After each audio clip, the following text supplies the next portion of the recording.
via YouTube as well, so that it's going to be recorded to YouTube as well. We have a pretty good, stable connection. Yeah, this is already on YouTube. And just waiting for more 5 minutes to start off. And we're going to be able to replay it later. Rafael, how can I not play this sound when everybody comes? And I guess I have to mute the... Hello? Hi, Natarajan. Okay, so some of the examples of international program. Hi, how are you? Fine. Congratulations for the 30th anniversary. Thank you. Thank you. Actually, I'm still in the... Your yeah, I know. has done a parallel funded program with us, which is yeah, I'm still in the other and has generated Zoom. many programs. So sometime, so maybe I'll join you a little later. In the absence of I'll be there for some time. I'm here, just providing you the quick snapshot of international program activities. So you're starting right now? India is a very, very active collaborator with many of the U.S. grantees and important this comes from? And yes. Some of the highlights that have come from not only from Arvind and Shankar Nethralaya Your Hospital in Delhi, LV Prasad in Hyderabad, but many of your leading institutions have developed a program. Here we also have a similar program in China, Brazil. We provide a number of international genomics fellowship. Good. Rafael, I think we should be starting here. And okay. Before we start, I want to thank you all for participating into the 4th Retinawesome. We are happy to have you here, and we are happy for this knowledge that this whole thing brings to all of us. And I want to congratulate Natarajan again for his 30 years of Aditya Hospital anniversary. And we have Aditya here as well from the other city. Hello. Congratulations, sir. Thank you. And this whole program we've chosen Dr. Lam, Dr. Wai-Ching Lam, to talk about as a keynote speaker for this event. We are very happy to have Dr. Lam here. And before Dr. Lam starts, I would like to ask Dr. Lam, what about Dr. Lam, your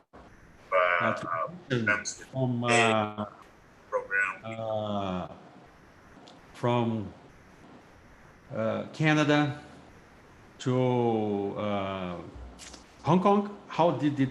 I remember when we did this retinal fellowship, I was with Gerard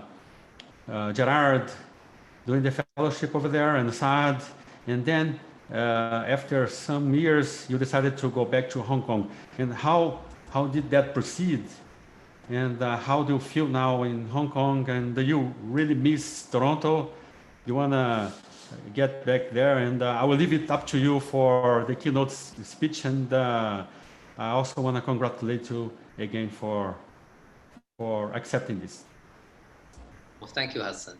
And I'm actually originally from Hong Kong before I moved to Canada. So I still have family there, and that's the main reason why I end up returning to Hong Kong 4 years ago. So I've been here about 4 years now. So it's a different experience, and it was a decision made mainly because like my mother was quite old, like she's now 85. So it was difficult to able to try to communicate with her, and then and finding the long distance visit once a year is not working well. So so I think there was an opportunity to go back to join University of Hong Kong, and that's how it come about. And I do miss Toronto, because I think it's hard to not missing people for over 20 years of working relationships. And so whenever I have a chance, I do go back there and join them. And I have to say, it was a privilege to be able to maintain my connections and my credential with University of Toronto, and also with SickKids. So so I'm still full-time staff there. Sorry, I still not full-time staff. I'm still staff there. That's what I mean. Yeah, this is good. And Rafael, Rafael is our moderator. He's always been there, and since the first meeting. And good morning, Marcelo. Good morning, Bolivia. Good morning, Hudson. Hi, guys. Doctors. Hello. It's 8:05 in Bolivia, I guess, no? Yes, 8:05. Okay. So, Dr. Lam, please go ahead with your lecture, and let's start the meeting. Okay. So thank you, Hudson. And well, thank you for the invitations to participate. And it's been the fourth sessions that I've joined, and I've seen it change over the last few times already. It now become very international. And you asked me to give a presentation on the taking the right decision into vitreoretinal surgery.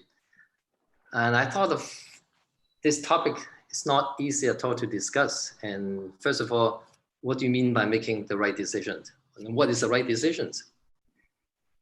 In life, as in surgery, one is constantly making decisions. From the minute you have the patient in the operating room, you're making decisions. Some decisions are important and some are less important. So how do we make decisions? We make decisions from lessons we learned from the past, from books, from classroom, from colleagues, from teachers. Some decisions are made on the spot without the benefit of the past experience. Indeed, I'm sure some decisions are very creative and innovative at the time. There are many examples of this kind of surgical decision making, like scleral buckle versus vitrectomy. When do you do them? What's the best option for the patients? But you can't make that decision unless you're good at doing both scleral buckle and vitrectomy. Otherwise, you're biased towards one or the other. Although you do make good decisions, because if you're good at doing vitrectomy, then you should be making the vitrectomy as the decisions. But if you're good at buckle, then you do have an options.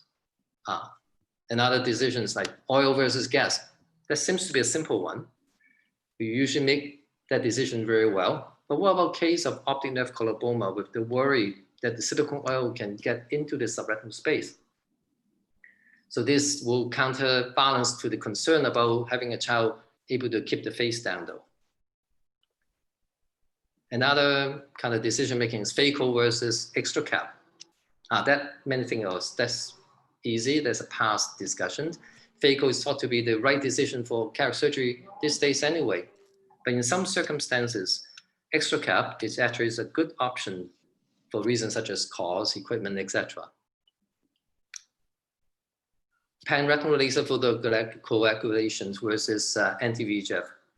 We have the result of the protocol S, but even with the scientific evidence, many still are debating this option, which is best for the patients still. There doesn't seem to be a clear answer to this kind of decision making.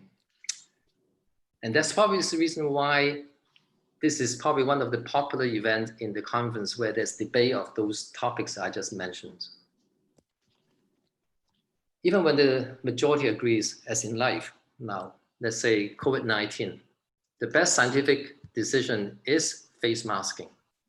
In many of the Asian countries, such as Korea, Japan, Singapore, and Hong Kong, universal face masking were practiced early in the pandemic. And some country now is making it mandatory in the public area. But it's still hotly debated in other countries.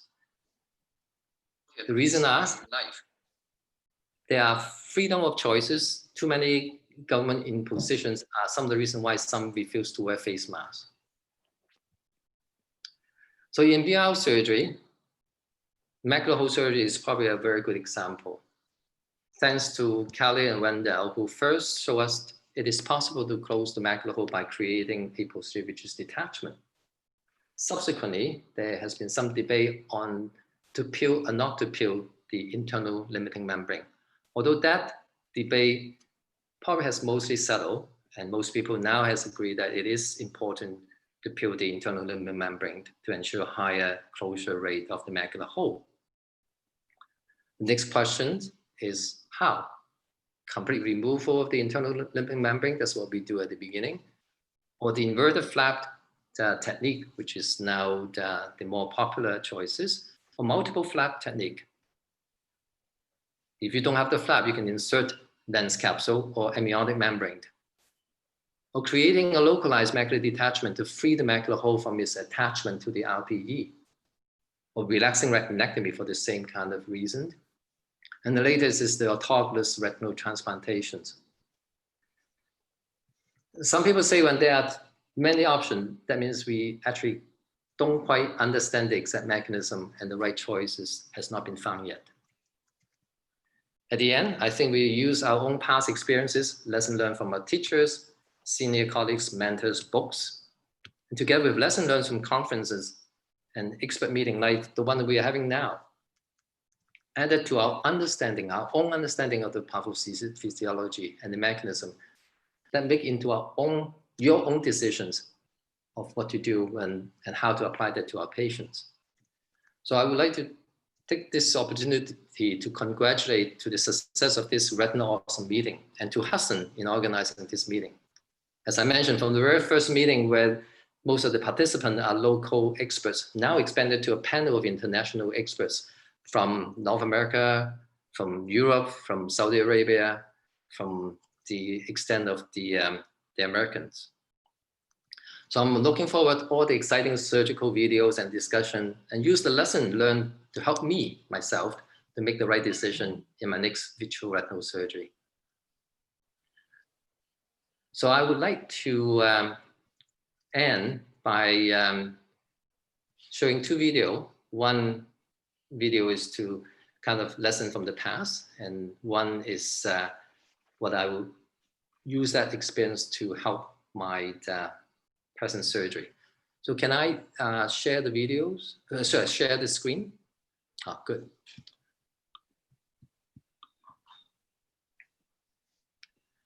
So here we go. And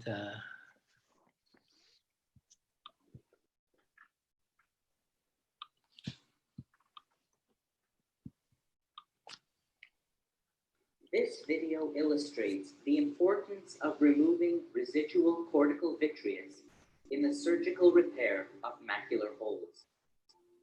For vitrectomy to create a posterior vitreous detachment, catalog is often used to visualize the vitreous.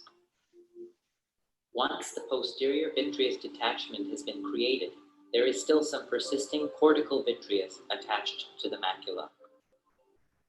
The residual cortical vitreous is often tenacious and highly adherent. We use a Tanno diamond dusted scraper to remove it.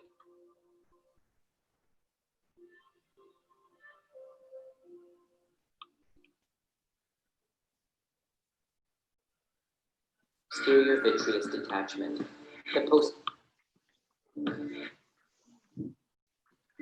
Here we present another case of posterior vitreous detachment. The posterior vitreous is separated with aspiration. Catalog has been added to help visualize the residual cortical vitreous. The vitreous, again, is very tenacious, but can be removed using intraocular forceps. The cortical vitreous behaves more like chewing gum stuck on wet tissue paper than like a membrane.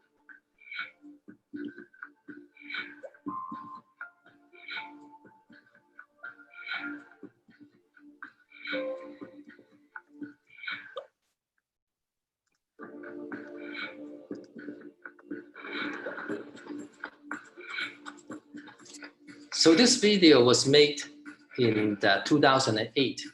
So the surgery still was done with tone gauge instrument. And at the time, I thought it was interesting kind of observations that Once the vitreous. all the residual cortical vitreous has been removed, the internal limiting membrane can be peeled. You can see that the ILM has a completely different consistency as the cortical vitreous. It peels much more like a membrane. So the presence of the vitreous actually prevent adequate peeling of the IOL. And at the time, we don't use dye as we're using now. And so the cortical vitreous as well as the membrane. Removal of residual cortical vitreous and subsequent stripping of the internal limiting membrane are essential steps in the successful closure of a full thickness macular hole. So we're using the catalog to help to do the surgery at that time. But the crucial lesson I learned was that the importance of using the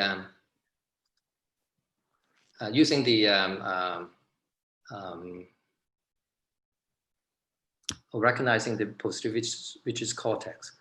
So I want to share the next video, and let's see.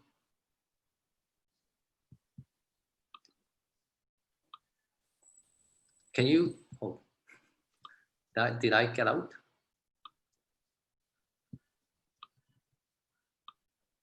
No. You're still there, doctor. Oh, okay. Can I share again on the video? Yeah, we're good. Good. All right. So so now it's a case of macular hole with a total retinal detachment. You can see at the beginning of the case when I was doing the vitrectomy, the subretinal fluid was drained through the macula. And then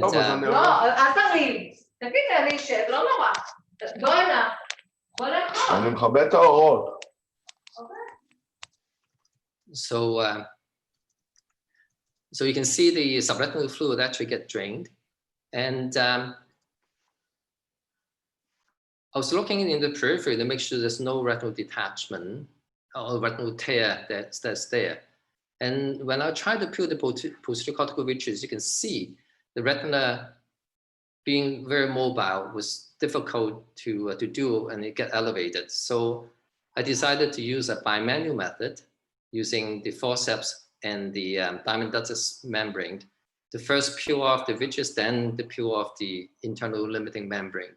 And you can see with just the forceps alone, the retina get lifted away because of the retinal detachment. But using the bimanual method, using the diamond dusted membrane scraper and the forceps, I can strip off both the vitreous, posterior cortical vitreous, as well as the internal limiting membrane, despite the fact that you have a mobile detached retina. You can see a large sheet that stained internal limiting membrane was peeled off from the retinal surface around the macular hole. This will ensure the hole to close with the reattachments of the retina. Then next is the decisions to do air-fluid exchange. And I realized the hole itself is quite small, even though there was some drainage at the beginning of the vitrectomy through the hole. I really did not want to enlarge the macular hole. And so I did not want to drain through the hole itself. So you see during the drainage, I decided to drain in an extramacular positions. And this way, I would not be running the risk of enlarging the retinal hole.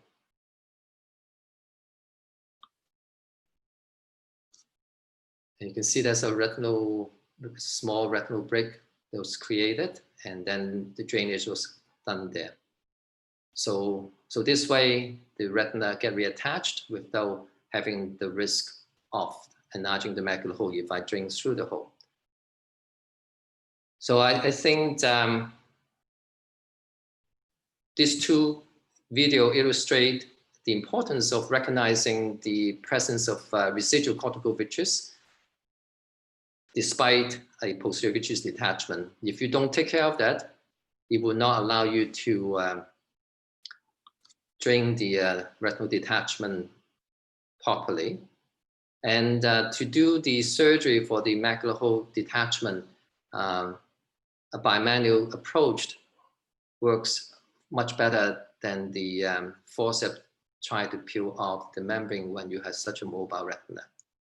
So, so I think the choice of making the bimanual approach has made the surgery easier and able to complete that. And lastly, the extrafoveal drainage site allowed a complete drainage of retinal fluid without the risk of enlarging the macular hole.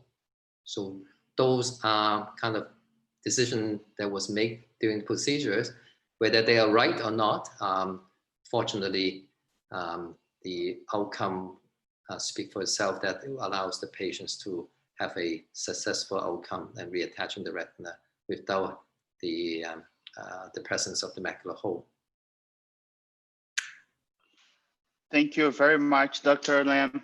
It was a pleasure to see your videos, and it's very good that you can share your experience with us. I would like to ask Dr. Juka, do you want to comment on Dr. Lam's videos?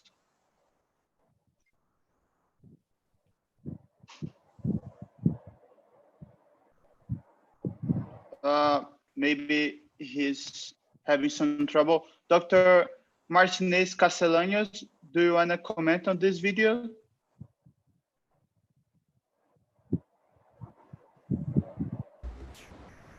I can comment. Dr. Lam, how do you like using the chandelier for bimanual surgery? When did you start using the chandelier? I feel very comfortable, not using it, but oftentimes we have to use, because the instruments got a lot better nowadays. You have better instruments. We don't have to use that too much scissors for removing the attachment from the vascular membranes in diabetic retinopathy, for example. But still, chandelier is something that came to stay. And when did you start to use, and how often you use? So I usually use the chandelier for the diabetic tractional retinal detachment, especially those very stubborn cases with atrophic retina. I found that it minimized the risk of creating retinal breaks during the surgery, and it allows a more intended or more careful dissections.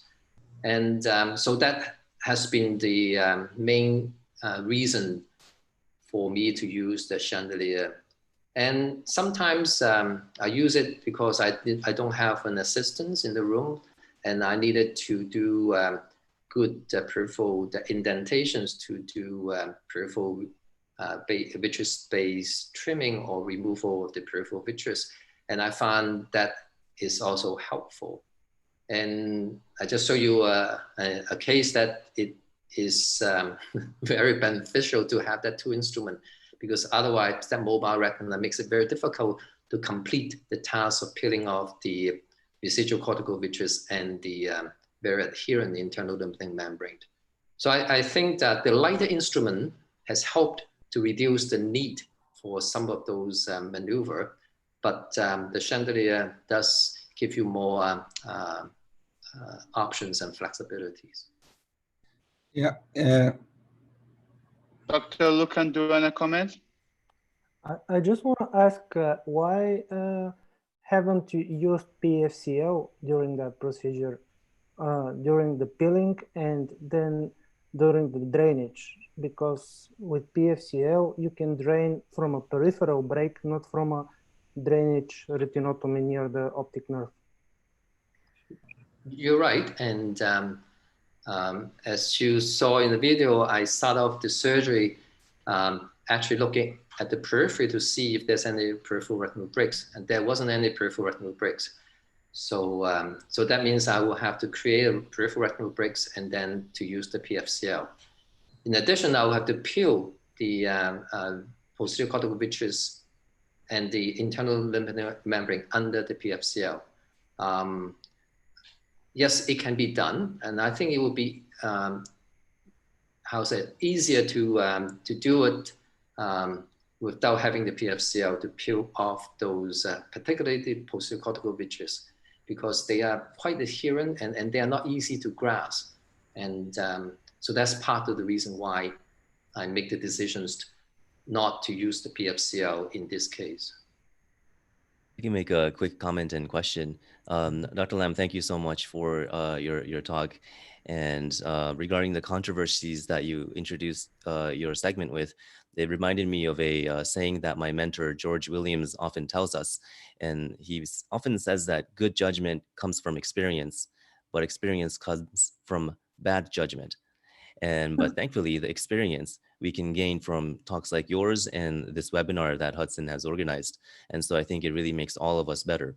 And I think your video with the technique with the counter traction with the tonneau scraper is fantastic, something I haven't done, but I will next time. I have a question. I'm very curious. So in 2008, peeling ILM routinely for macular hole, it wasn't something that was vogue. We do it very routinely now. But I was curious what your inspiration was for you to pursue that very, at the time, novel concept. I think there's actually been some discussions about peeling IOM, and the difficulty, the challenge was that to peel it consistently, because we didn't have the benefit of those vital dye. We didn't have trypan blue, we didn't have ICG. And we first start peeling even without the catalog. It was by kind of chance. Some people and myself also observed the opportunity that the triamcinolone do stain or adherent to the IOM. And but at the time we are not often sure we complete the peeling of the IOM, and so it was not something that was consistently done. So it was not able to show its real benefit. So I think at the time I was bought into the fact that it makes sense to peel, and that's why that was what's been shown. Incidentally, just for the record, that was a 2008 entry to the ASRS Film Festival, and that's why the date was it's not by fluke or by making up. So it was 2008. Great, thank you. Wei Ching, hi. Correct me if I'm mistaken. I was the fellow 2007, 2008, and as I remember, we peeled the ILM in any macular holes we did. Yes. So, yes. Yes. Thank So you. we were peeling. No, thank you. So we were peeling ILM 2007, 2008, and as far as I remember, we were rejecting ICG. Yes. And I think ICG was not as popular, but catalog was used more at the beginning. Yes. And also, incidentally, now that I'm in Hong Kong, there was publications on the concern about use of ICG toxicities for the exposed RPE in the macular hole. So, so I think now that I'm in Hong Kong, I don't have access to ICG at all because they forbid me to use it. Even though I'm so used to use ICG in Toronto, I have to learn to use trypan blue as an alternative to use the dye. At the beginning, I found it hard to see the IOM, but now I'm getting used to it. Thank you very much, Dr. Lam. I think Dr. Juka is our next presentation. Do you want to comment on this and present yours, Dr. Juka? Yeah, hi everybody. Congratulations for this lovely meeting. Yes, it's about what the videos that I brought. Is related with this subject. So I would like to show this first video that is about a diabetic patient that went through this vitrectomy, and it was just a vitreous hemorrhage, and it was fine. But after some time, the patient just developed a macular hole, as we can see here. So it's a vitrectomized patient that some years later, he developed this. This is the approach to treat this patient may be a little debatable, because we see there is a lot of edema and the macular hole itself is not too big, and there is this thin membrane here. And we are thinking about maybe we should treat this pharmacologically. But I thought that with this membrane here, the Tractional component was more important than maybe the inflammatory component. So we went through surgery, and we just go straight to do the peeling. We use brilliant blue to just try. You see this cellophane appearance of this membrane. And we do not peel internal limiting membrane usually in diabetic patient. And I know that it's debatable. If we do, you see the membrane is very important. So I don't think we could treat this small macular hole pharmacologically. You see how important is this membrane. Maybe the vitreous was not well removed in the first surgery. And we have this, you see, this membrane that's not very easy to remove. And it's very adherent to the margins, the border of the macular hole. And we are using, again, brilliant blue. This time we are going to remove the internal limiting membrane. And then we are just trying to removing the internal limiting membrane. You can assure to remove all the membranes that may be left. So we are just trying to do it and not redoing the patient later on again. So we took this step, but we know that we may have treated this patient pharmacologically at first and see if this could work. But in the surgery, during the surgery, we realized that this was not a macular hole to be treated pharmacologically. So I brought this case. It's not very usual to have a macular hole after a vitrectomy on a diabetic patient. And this surgery taught me that we should really try to perhaps use a lot of triamcinolone to make sure that we remove all the vitreous from the retina surface to avoid these unusual complications to happen later on. I brought another video that is also from a complication of diabetic patient. This one is about subretinal silicone oil.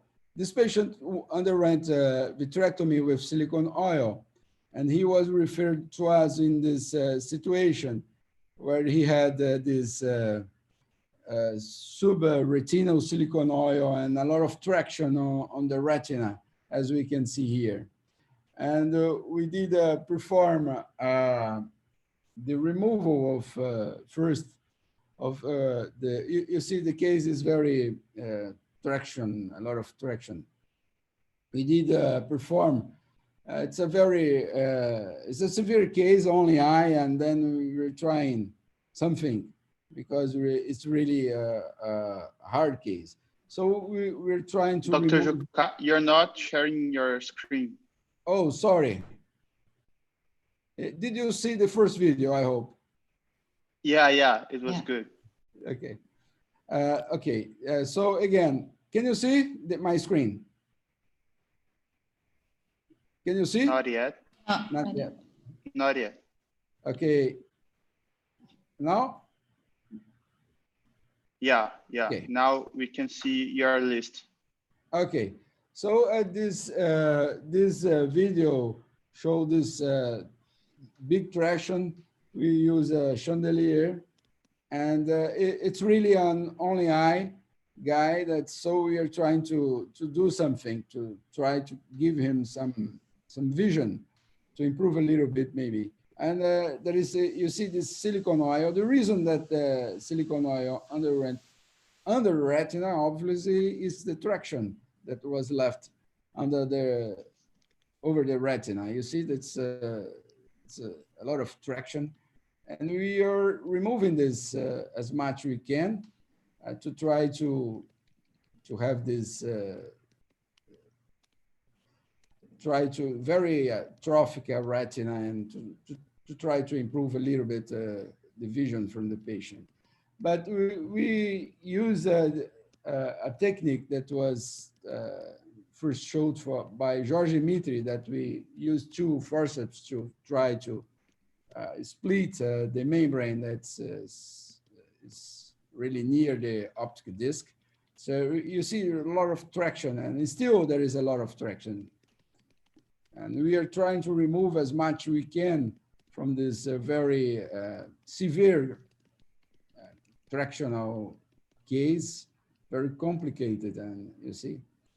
And it's really a hard case, and maybe if the patient have the other eye, I would not try to do anything. But since it was the only eye, we're trying to remove as much as we can. But you see there is still a lot of traction, and we are going to try to perform this bimanual. We use two forceps, and then we try to split the traction from this forceps, you see. And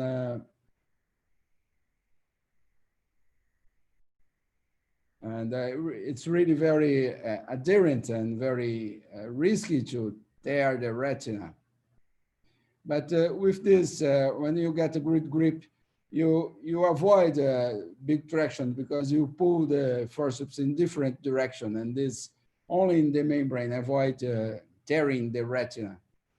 So after that, we decided to put silicone oil, and instead of doing laser during the surgery itself, we did a very light laser in 1 week after with a pattern laser that we thought it was less traumatic for the eye. This is 1 week post-op. It's a very hard case, I know, but the patient see a little bit better. Okay. Thank you very much, Dr. Juca. Great cases and great videos as always. Dr. Lam, do you want to comment on this? Yes, I think they were beautifully done. Two particular last cases, very tough case. The first case, I think you're absolutely right. I think the use of triamcinolone will help to identify the vitreous better.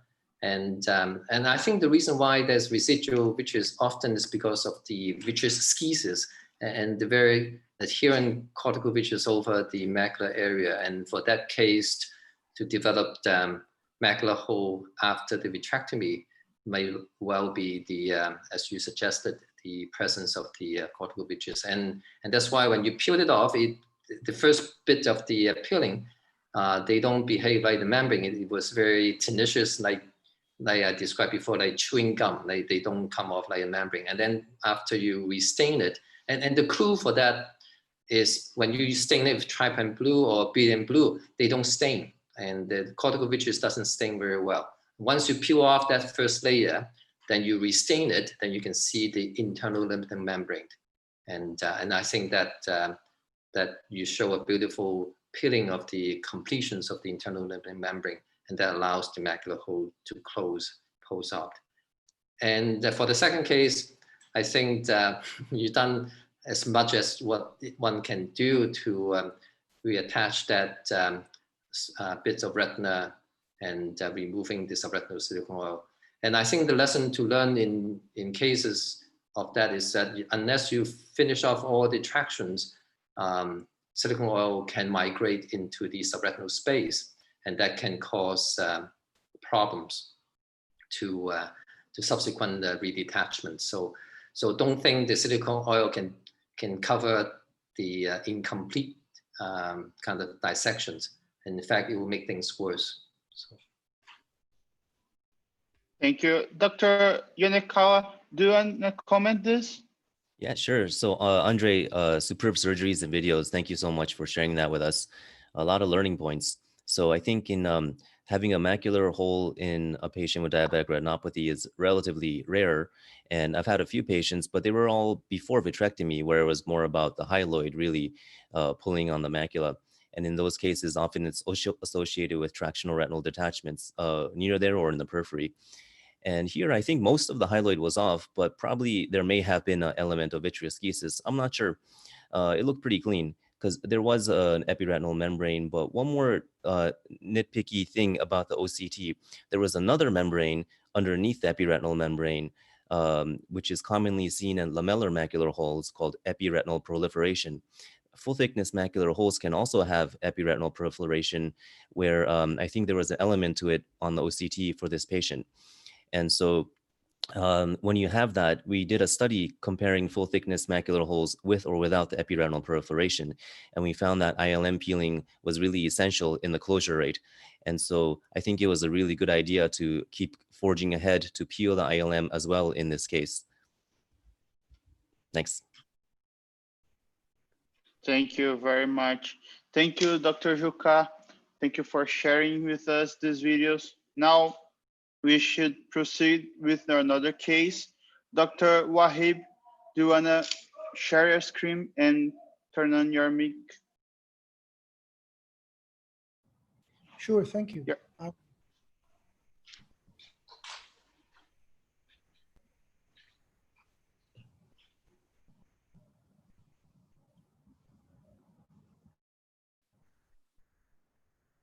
Can you see my screen? Sorry, can you see it? Yeah, your screen is fine. Right, thank you. So I would like to start by thanking Hudson for giving me this opportunity again to be back among friends and colleagues. And I think this, what I'm going to present today adds to the concept of the controversy that we were talking about. This is really more of an observation that I've seen with some cases that look initially very simple, but then when you go in, you find something else. So let me just start with the case. This is a younger male who came to see us, who's had a history of high myopia and referred as a case of macular off retinal detachment with floater and flashes for 1 or 2 weeks. Now, he also have a history of retinal detachment, which was operated in the other eye a few years before. He looked like your routine, rhegmatogenous superior temporal retinal detachment with a hole that looks a little bit large and posterior. And then at the background, you can see in the periphery of the retina, there are previously treated holes. So the plan was to go on, and I decided to take his lens to give him the benefit of correcting his refractive error, and then just do a PPV and endolaser and probably use gas. So I took out the phaco part because I wasn't sure it would be interesting here, relevant. And then 23 gauge vitrectomy. And then when we started, let me just show you here. You can see the vitreous looked a little bit opacified. You can see the Y string beautifully there already. The PVD has already happened. But then what I noticed when I started the surgery is that he had multiple holes. It was more than the thing we saw. these are multiple holes close to each other. And the interesting thing is they were all along the same meridian, and all these holes look like they're flap or horseshoe tear with this abnormally looking vitreous firmly attached to the retina. I'm trying to do the vitrectomy, but you can see I'm actually using the fiber light to protect the retina. And these holes are not only in detached retina, but also in attached retina. And you'll see that in a few seconds. So to me, that was very unhealthy looking vitreous, very strongly adherent to the retina. And the concept of having all these holes along the same meridian. Even in the attached retina, there were multiple holes in the same area, and they go circumferential almost to 180 degree of that retina. And again, you can see that hole that was seen. It looks really big, and the edges are irregular, as if it was more than one hole that joined together into this big hole. And then I like PFC. I used it to try to flatten the retina. To me, it works like an extra hand to try to flatten the periphery of the retina, so I can do the peripheral vitrectomy and take it as far anterior as I can safely. Once I did that, I did laser, and at that stage, I felt it would probably be better to go 360 because of the way the retina looks. And then I think the decision at that stage, after doing the air fluid exchange, was whether I should use gas. Now this is a superior detachment, or if I should use silicone. And again, I think that adds to the point that Dr. Lam was saying at the beginning. You know, it's all about controversies and decision making. Now I just felt more comfortable if I would silicone in this case, and I'll show you how the patient looked post-operatively. This is how he looked within a month. His vision has improved a little bit. I added some more laser to try to make sure I have circumferentially treated all the retina, and within 3 months we removed his silicone. His vision improved to 20/40. I've been following this patient for years, and he's been very stable. I've had a couple of patients who looked like that. So I went back and I was reading about this, and it was an interesting article that was published very recently in Retina. And it talks about this posteriorly inserted vitreous base in these patients. These are young. And instead of the vitreous base being located as we usually think about it, straddling the paras plana 2 or 3 millimeter, these people have their vitreous base posteriorly located. The vitreous is firmly attached. And I think the contraction of the cortical vitreous will allow these multiple holes. And then what happens, I think that these holes will open in a zipper fashion, creating, maybe they are the precursor of a giant retinal tear. So to me, this was an observation that I've seen with a few patients, and I would be interested to see what the panel think about it and if they have a similar experience. Thank you very much. Thank you, Wahib. Great case and great discussion. Dr. Honey, do you want to turn your mic on to comment on this? Of course. Good morning, everyone. Thank you, Hudson, for inviting me, and good to see old and making new friends here. Saad's presentation was really good, as he always do it. And I like the last part where he shows everything very didactic with graphics explaining it. So surgery well performed, difficult case. Congrats, Saad. Really, really good. I'm impressed. Thank you. Dr. Lucan, do you want to comment this? Yeah, this was a remarkable case, and I really like the conclusions which were drawn from it, because I had also experienced such zipper fashion lines in far periphery, and it's always in highly myopic eyes. So the idea of the larger base of the vitreous is really intriguing, and probably this is a precursor of a giant retinal tear. Great presentation. Thank you. Thank you. can I just add one question to the panel? Would anybody think of putting a buckle in a case like this? Would that be an option? Because in my experience, the way I thought about it is, if I want to put a buckle, it would have to be very posterior and very high. And I was concerned, and I thought that maybe the buckle will not help a case like this, but I would be interested to see what you guys think. I was just about to ask you if you would consider, before seeing those rows, if you could have put a scleral buckle.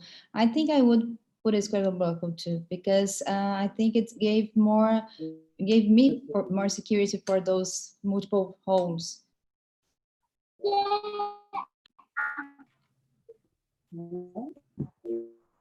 Lucan, do you want to comment on this? Yes, actually, Dr. Saad is right about the anteriorly placed buckle. The only buckle which will help here is the 360 circlage band, and it should be a little bit loose, because otherwise we will create anterior segment ischemia. So probably you have done the better thing to clear the vitreous and to laser the area. I think there's also an interesting discussion whether it will be beneficial to treat the fellow eye. Like now, this case, he already had detachment in the first eye, and now he managed the second eye. But if it is the first time, the first eye, and if you've seen this intraoperatively, then the question will come up is what to do for the fellow eye if the fellow eye will run the same risk with this abnormal vitreous space and this abnormal vitreoretinal interface, like many of the hereditary kind of vitreoretinal conditions, and whether it will be beneficial to do either prophylactic laser or prophylactic buckle. I mean, that will be quite controversial then.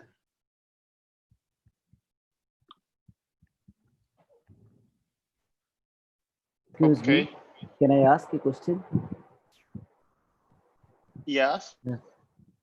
So usually in these cases, actually, the vitreous remains very much firmly adhered to the retina, and while doing vitrectomy, how extensively you will do the vitreous? You will just limited vitrectomy. You will do around the lattice or the holes. You leave the vitreous, or you will go up to the periphery. Because very risky. Sorry, is this question for me or? Yes, Dr. Saad. Yeah, no.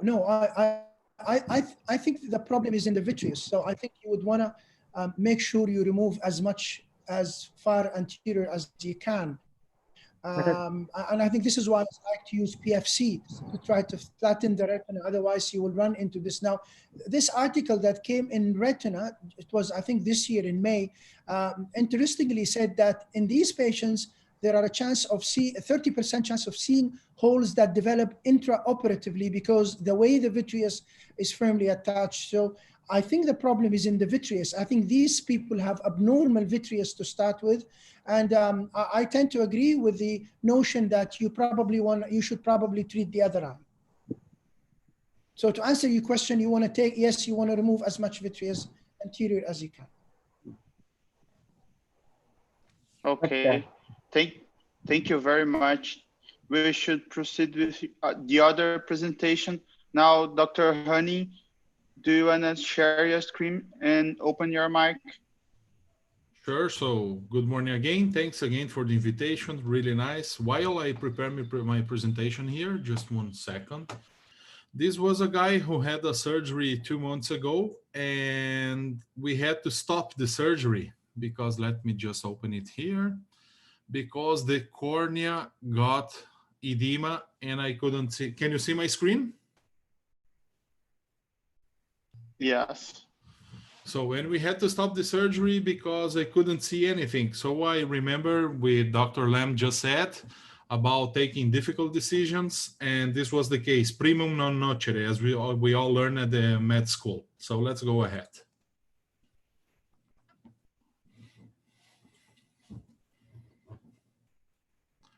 So this is the case. You're gonna see after 2 months, the cornea is again transparent, and I'm inserting a Malugin ring, which was broken because it was a tight pupil. So you're gonna see now the silicone oil is also a little bit foggy. And the thing is, we had to put silicone oil to try to hold the retina, and we had to left PFO because we couldn't see anymore. So here it's sticky, and we have to try to absorb the PFO in order to free the silicone oil which is coming out. I like to do this maneuver like Chinese pasta. So you're gonna see the drops of PFO coming out. Then you aspire them, and after you have done it, you're gonna see that the silicone comes out because it's light again. Now you see the vitreous which was left. So the posterior hyaloid, we have to dissect it from the retina really gently because this retina was already very, very inflamed, and it's easier to perform some tears. I start doing this, the membranes. It's almost impossible to don't perform other breaks. Really gently. I try to take out as much as I can. Before of this, I had already used brilliant blue in order to make it easier to see. And you can see it's full of PVR because we couldn't before take the posterior hyaloid out. Then I have PFO to make it more stable, to take the rest of the membranes at the periphery. And when you deal with that too much, you're indenting, you're gonna have the IOL falling. So I bring it up, I put it in the sulcus, and now you can see that the retina is a little bit more attached. I suture it to make it more stable. We all know an open eye is not stable. I do fluid air exchange, still using PFO to make the posterior pole attached. Aspire as much as I can. I'm gonna do laser because we had a big break on the edge of the posterior pole and between the equator. Laser it and put again heavy 5,000 centistokes soil to keep it attached because this patient was his only eye. I take the hooks out, I do an inferior iridotomy, sorry, and that's how we finish the case. Thank you so much, guys. Sorry, this was a 2-hour surgery, but our time here is short. Thank you very much. Beautiful case and difficult decision. Dr. Martinez Castellanos, do you want to comment on this surgery? Those are really, really, really difficult surgeries. Do you think that maybe using a chandelier will help a little bit for peeling membranes and reducing the time of surgery? Absolutely, yes. And in this case, I had a chandelier and I was using the other light pipe also to help me to desiccate it. So usually I always use chandelier for surgeries because I like more light. Of course, we have to take care with phototoxicity. Thank you. And what about, for example, a loop like the Finesse? Do you think it could be also a useful tool for this, even when the retina is very thin and inflamed? Probably yes, but here in Brazil, at least where I am, I don't have access to it. And in this case, I avoided touching the posterior pole because I was already doing some tears, like you saw in between the equator and the posterior pole. So let's say the surgery has 1 week more or less, and I'm gonna see this patient next week. So let's see if it is attached or if the ILM, which I have chosen to leave, if it's gonna make a traction again or not. That's my only doubt here. Thank you. Thank you. A question from the audience. If does anybody has experience in use of methotrexate in a case like this with intense PVR? I think some people might have. I just want to make a comment. I don't, but in the last weekend during the ASRS online meeting, there was 2 studies presented and it seems it shows good results. Dr. Sasamoto, please. Yes, in these cases, I usually also in kids in this pediatric retinal detachment, I use 1,200 at the beginning micrograms of MTX, and in the posterior 2 months, I reduced the dose to 400 and still until 4 to 6 months.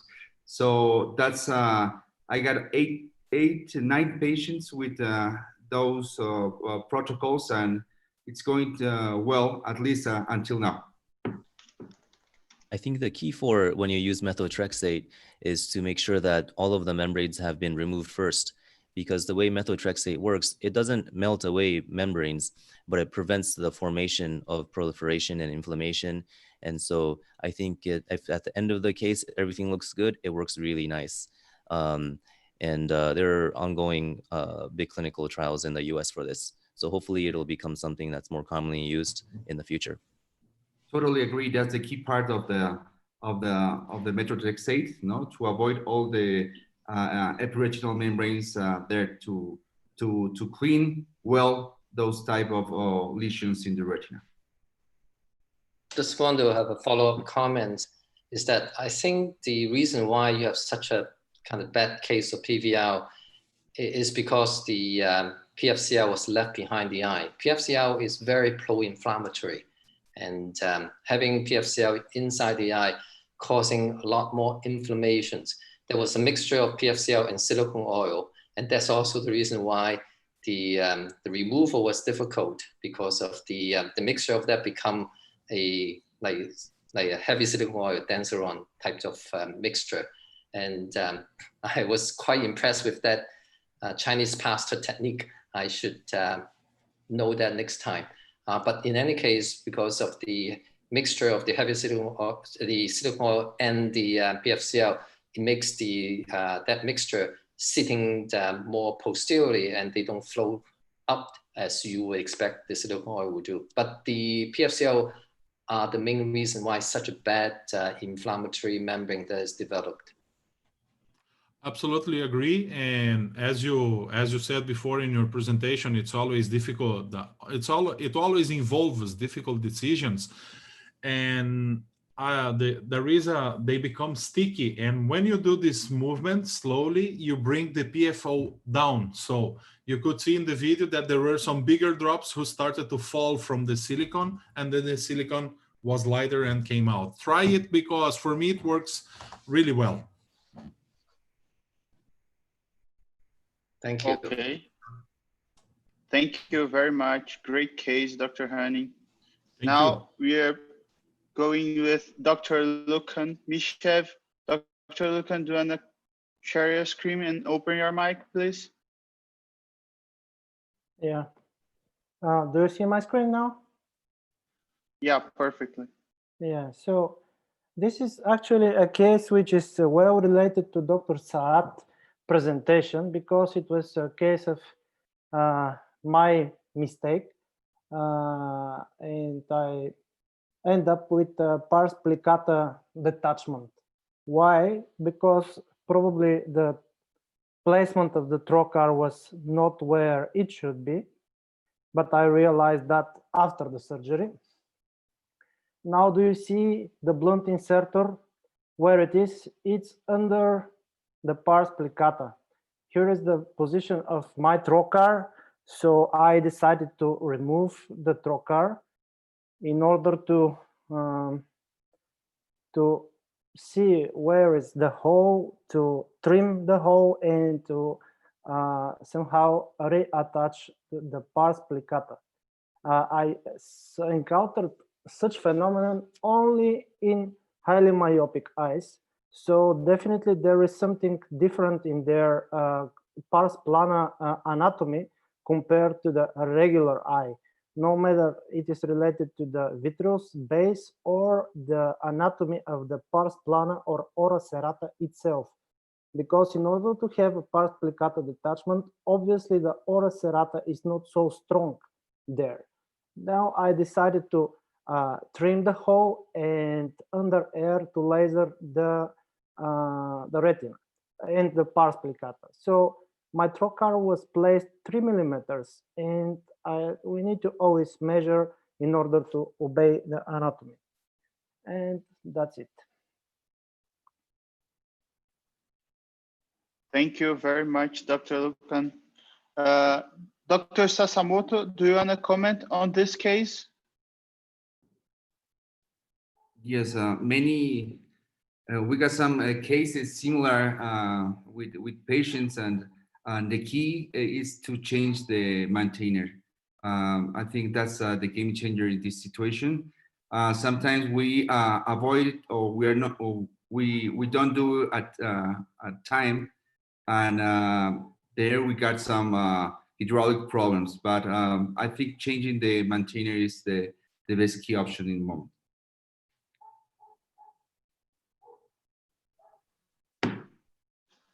Okay. Dr. Yanakawa, do you want to comment on this case? Sure. I think you managed the case very nicely, Lucan. And I think we treat it like a regular break, release any traction that may be on there, laser it well. And however, I feel like eyes can present with pars plane detachments to begin with. And so even if you go 3 millimeters, usually you should be okay, even in myopic eyes. I mean, in children, we go through the pars plicata to do vitrectomy all the time. And I think sometimes when eyes have low IOP or the retinal detachment is very severe, you can have a pars plana detachment in addition to the regular retinal detachment. And I think that's an independent risk factor for more poor prognosis. And sometimes you can have retinal tears in the pars plana also as the pathologic break, not iatrogenic, but pathologic from severe eye rubbing, for example, in atopic patients, and where they're rubbing their eyes and they get very anterior tears. And so I think you can see that as a phenomenon of the pathology itself. And in those cases, it's hard to do. I think you just have to go through it, but very carefully, and lasering it later on, like you did. So great case. Another comment I want to add, I deliberately don't mention that this is a two-step system cannula. And if you have a, let's say, not sharp enough instrument, you can create that. It's equally valid for reusing single-use trocars, which are with blunt blades. So we need to have that in mind also. That's a great point. And I think you did a beautiful job of detecting this early. And so I think where things can go really bad is if you fail to recognize this, especially if it's the infusion cannula.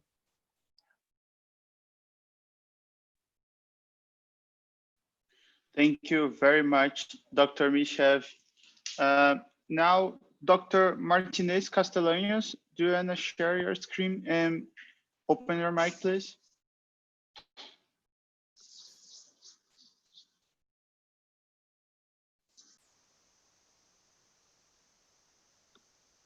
So, can you listen to me?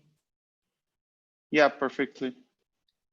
This is not exactly surgical, but eventually one of these babies is going to become surgical. And what I am showing you is what we're finding in newborns that we have in the hospital that are COVID positive. This is the people with whom I'm working. It's a large team. And now we have 11 premature kids, 3 male, 8 female, that have acute respiratory syndrome. All of them are intubated and all of them are positive for SARS-CoV. We have a hemorrhagic conjunctivitis, this very, very aggressive chemosis. The fundus may seem like this, like similar to toxoplasma. We have these choroid infractions and retinal infractions, and this box carrying sign in the angiograms. The vessels are giving us problems, and some of these babies will end up finally in the operating room. So I'm open for questions because I think there are going to be several of them. Thank you, Dr. Castellanos. Does anyone want to make a question about these cases or this video actually? So Mariana, great to see you as always. I think this is really groundbreaking stuff. I hope you're publishing it soon so Yes. that the world can know about it. And regarding COVID in general in children, I feel like we were all kind of caught off guard And we were wrong in thinking that, children are not carriers or they don't get infected just because usually they don't get sick. But if you look at the first publication that came out from China looking at the pediatric patients, their overall conclusion is that kids overall do well. However, when you look into the paper more in detail, children who are less than 1 year of age get very sick. I think it was a 10% risk for becoming very sick or ending up in the ICU. And so neonates are at high risk for complications. And so I think it's something we have to be really aware of, especially with schools starting. It's going to be a big problem. And I think it's something we will struggle with. And governments have to be very careful about opening up schools and how to open schools if they open. Now, regarding the ocular manifestations in your patients, I'm wondering how much of it is directly a virus-related issue, or is it secondary to the other systemic issues that the babies are going through? Actually, these babies, we put together all the babies that we have in the NICU with the diagnosis of COVID. All of them have something in the eye, all of them, from conjunctivitis until papilledema of the optic nerve. All of them have something. 9 of the mothers are COVID positive. 1 mother passed away. The ones that are premature due to the mother being sick. We don't know if the transmission is vertical or is because of the breastfeeding, even though there are some papers that says that breastfeeding is safe. We don't know how these babies got contaminated. So we think that it's related more to the virus, that the eye issues, than to any other thing. And the babies are really sick. If the baby with this vitreous thing improves systemically, he's going to undergo vitrectomy eventually. So this is those are the cases that you guys are going to be seeing at some point. And there's also another issue, that is that until today, we don't know if this is going to be teratogenic, because some mothers may have the COVID in the first trimester, and now it's too early to know that. So we still have to wait to see more information coming about the babies and COVID disease. Yeah, Maria, and that's wonderful presentation you have. I'm looking forward to see it in print also. And as you showed, the vitreous was cloudy. It looks like very much of an inflammatory reactions. But at the same time, since the lung is also very much affected, you probably have a combinations of ischemic and inflammatory combinations of insult to these child. And you're right, I think they are at very high risk of both the progressions of their retinopathy related to prematurity with the add-on the inflammations and ischemic problems, and is a handful to deal with. Yeah. Hey, Maria, I get one question. You get to operate these patients with vitreitis, and did you get to operate some of them, or you are just clinical, just observing clinically? Now we're just observing because the baby is very ill. So we can't really bring him to the operating room because he's really ill with the lungs. And we just have to wait to the baby to systemically improve and see how much of this hazy vitreous improves before doing surgery or doing nothing.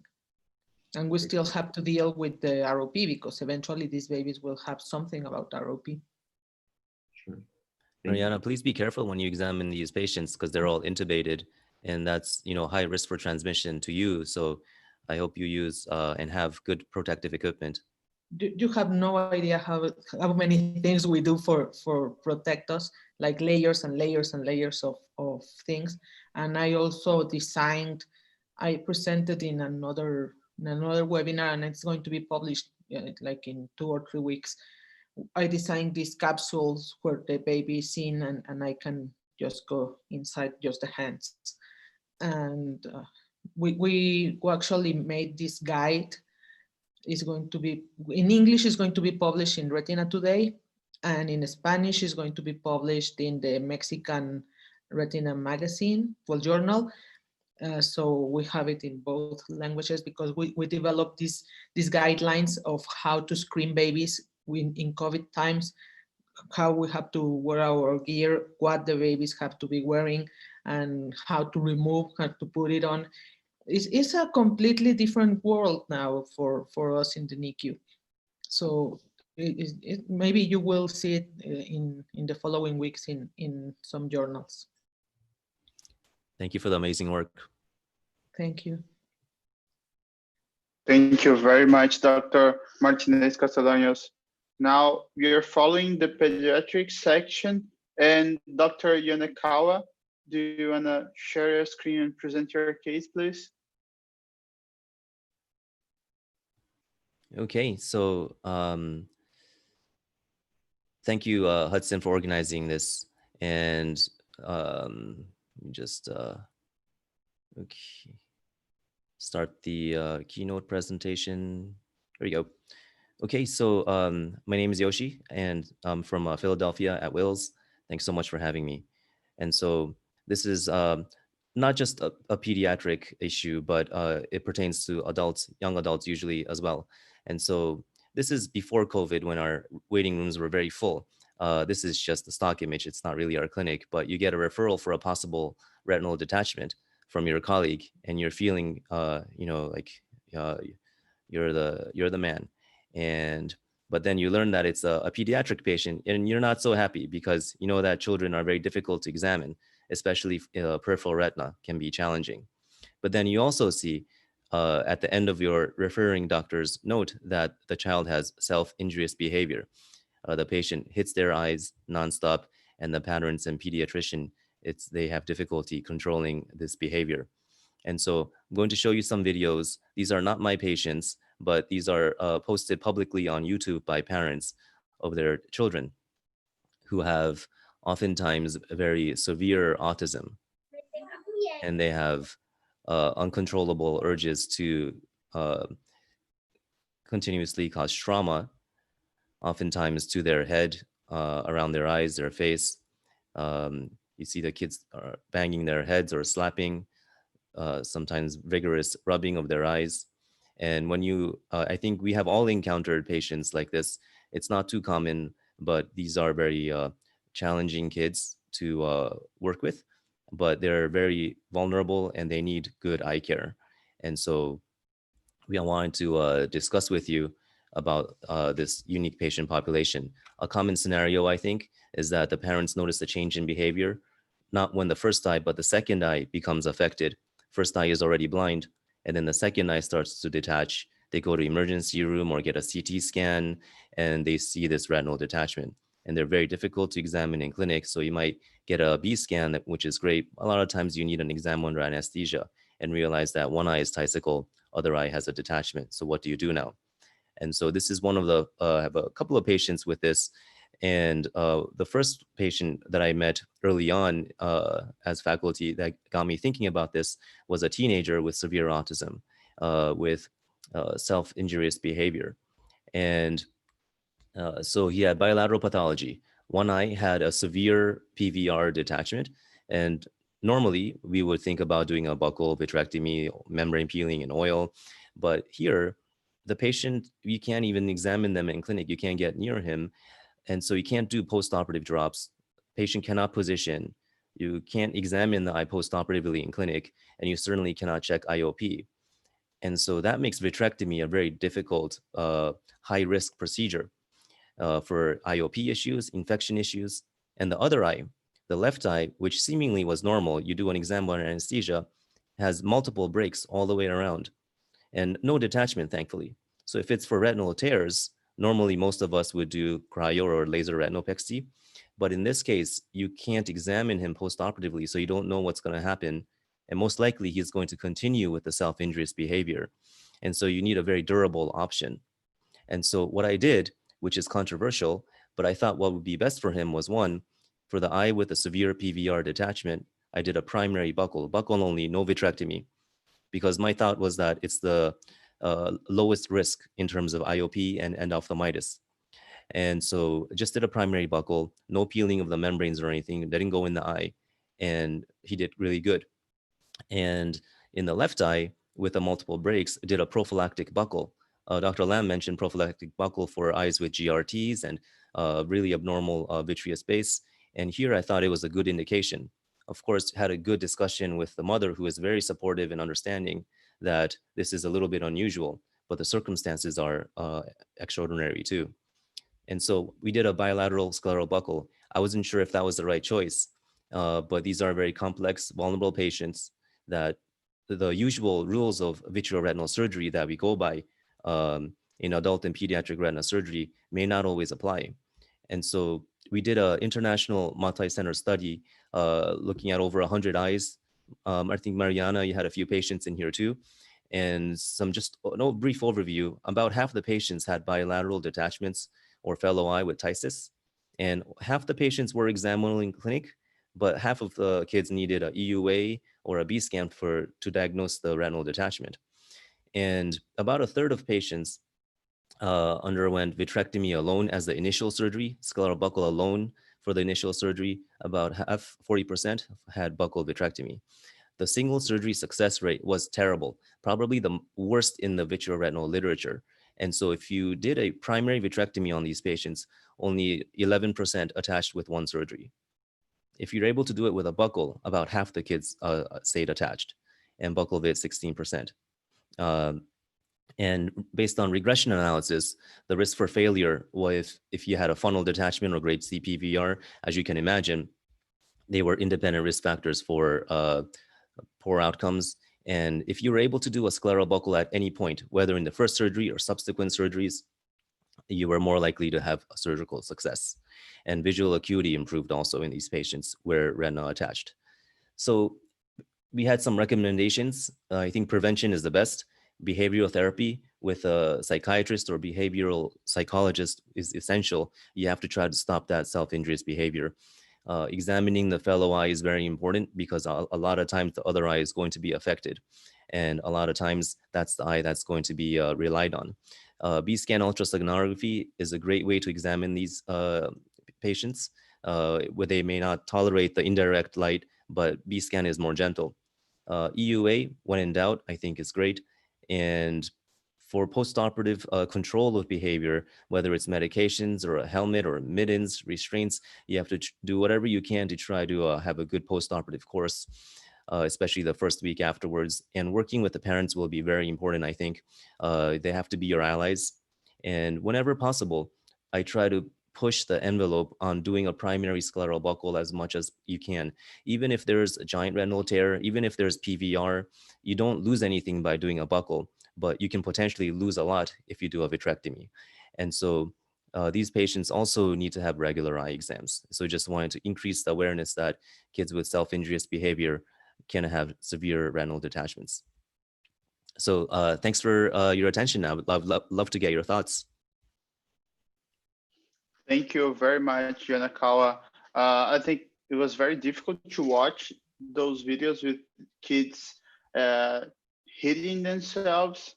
It's shocking, you know. I would like to ask Dr. Lucan to comment on these cases, on this case actually, sorry, or these cases of patients hitting themselves, if you have some experience on that.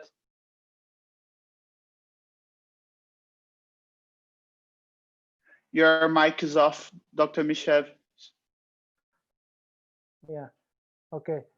Actually, it was really painful to watch those kids to self-injure themselves, but fortunately, I don't have experience with such cases. But in my experience, a child retinal detachment is a really unpredictable thing. And I tend to agree that a single pars plana vitrectomy, no matter with silicone oil or without or gas, cannot do the job. In my hands, I managed to settle the child retina at least after 2 surgeries. I tend to agree that 360-degree buccal probably is helpful in child cases, but I think that the inflammation management there is the crucial point for success. With that said, I don't know how exactly the buccal helps in that process. I think in terms of post-operative risk of, there's no risk for endophthalmitis, theoretically, if you don't perforate.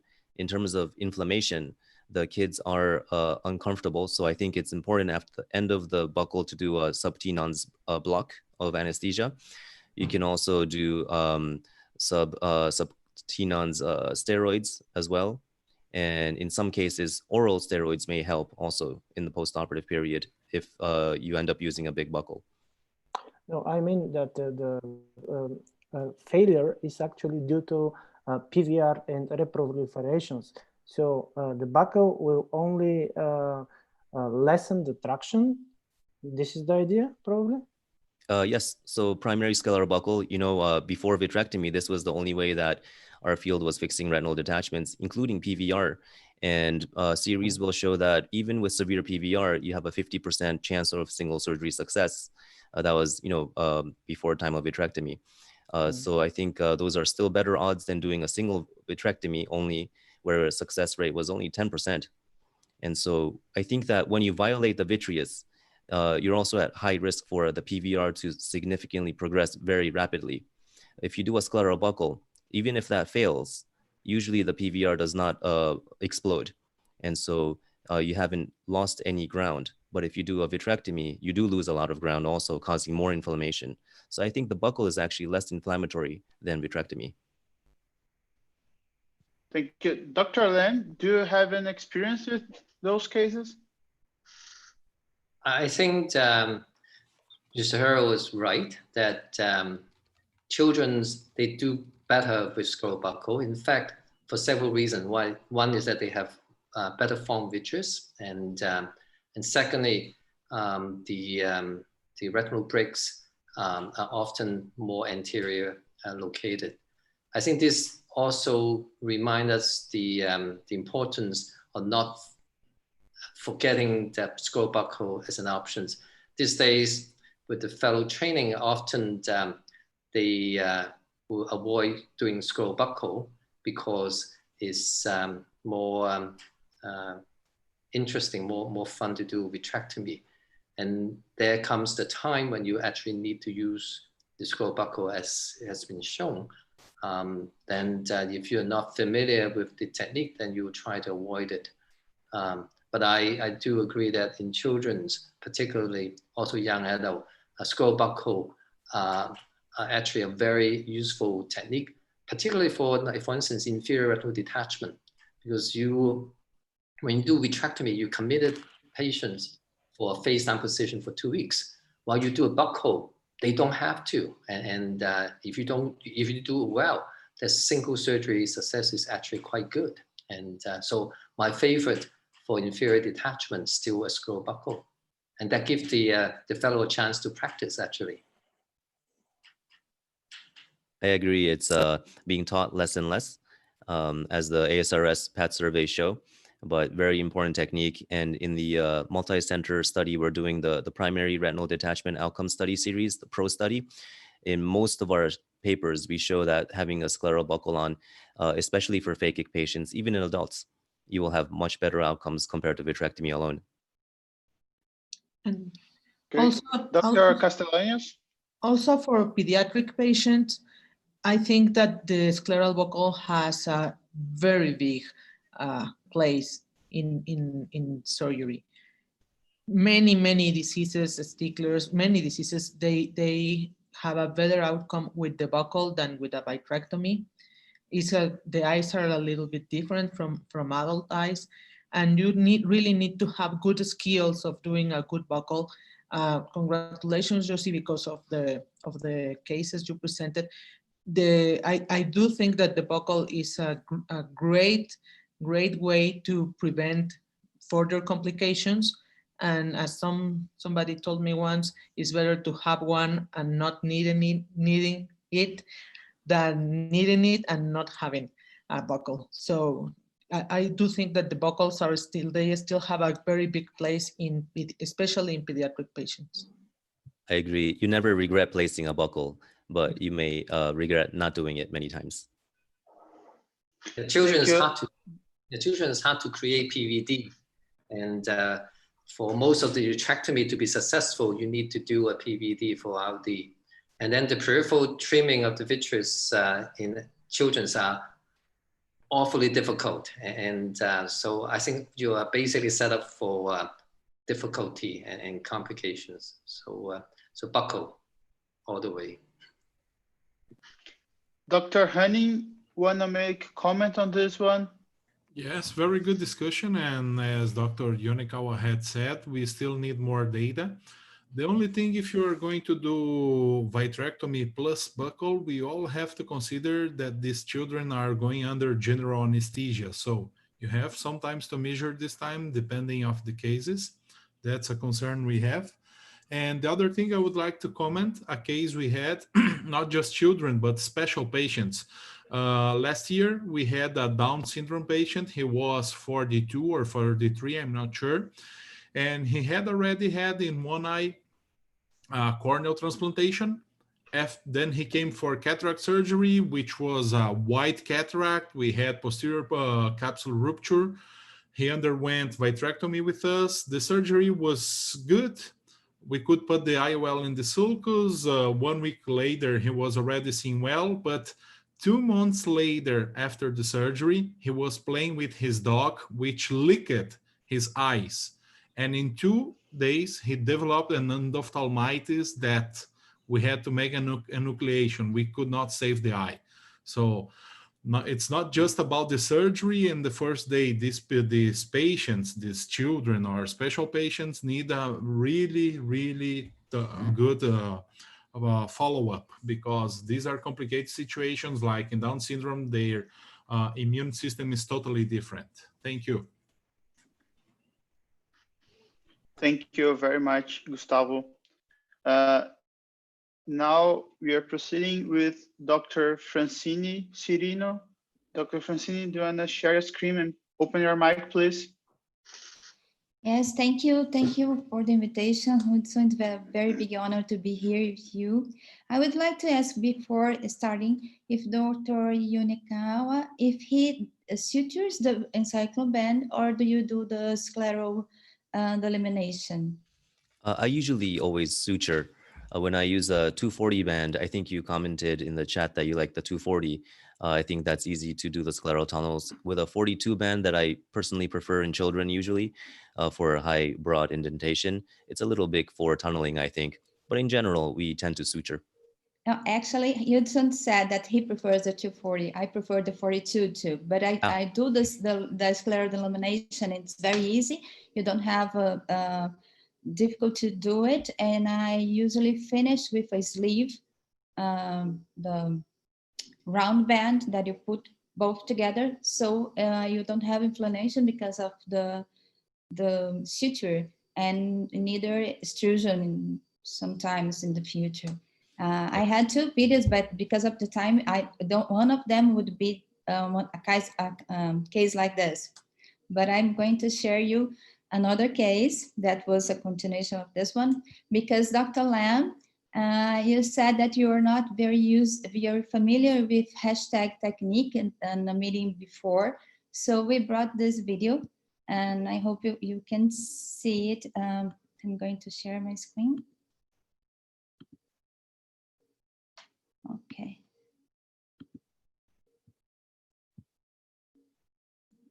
Do you see my screen? Yeah, that is good. Okay, because I have some message here. So this is a case of a 70-year-old man that he had a complication during phacoemulsification, and we aspirate the cortex here, and we perform the nucleus vitrectomy, and with the vitrectomy probe, and remove all these fragments, and we put perfluorocarbon to protect the macula. And here we are doing this hashtag technique. We use this needle, insulin needle, to guide the Prolene needle, and we do two incisions, and we pass from one place to the other place, transfixation them, and we do it like like a hashtag, and we suture them. Here you see this hashtag down here, and it's very nice because it stabilizes the lens, and we were able to put the lens with the injector. So we are using a MA60 AC from Alcon, and this lens can stay at the sulcus. So this is the end of the surgery. And here we have a very clear imaging, and the retinal was okay at this time, and that's it. And I would like to hear your concern. I know that some people prefer to use Gore-Tex. It's another feature, but I use Prolene 10.0, and I think Prolene is easy to use and it's easy to perform. And the problem is that some people say that Prolene can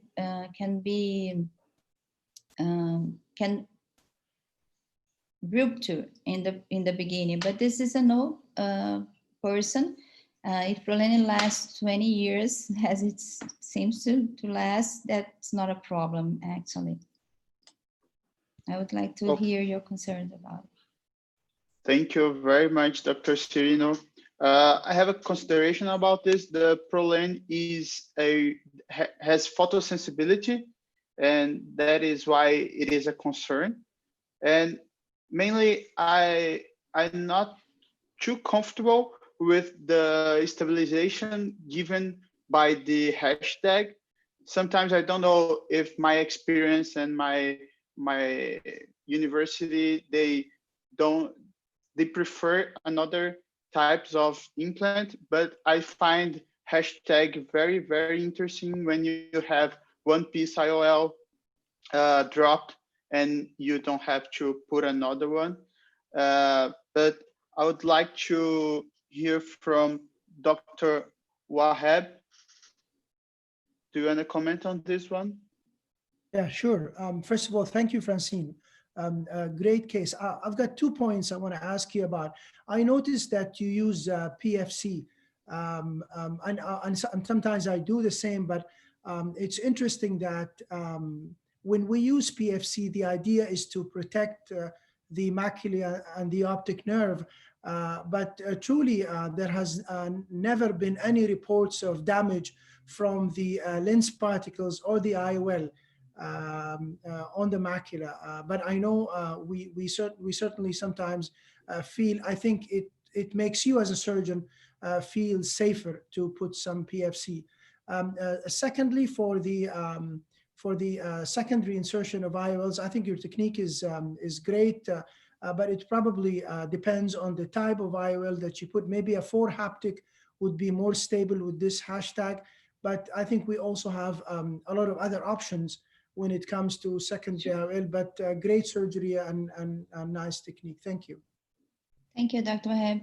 Actually, it's not my first option, but as this was a very old person and he has the only eye, and I didn't want to do a surgery, very long surgery because of this research. He can have Yamani today or the traditional scleral fixation, but we did this technique that was described for a friend of ours here in Brazil, the De Novello, and he did actually in the beginning it was the net technique.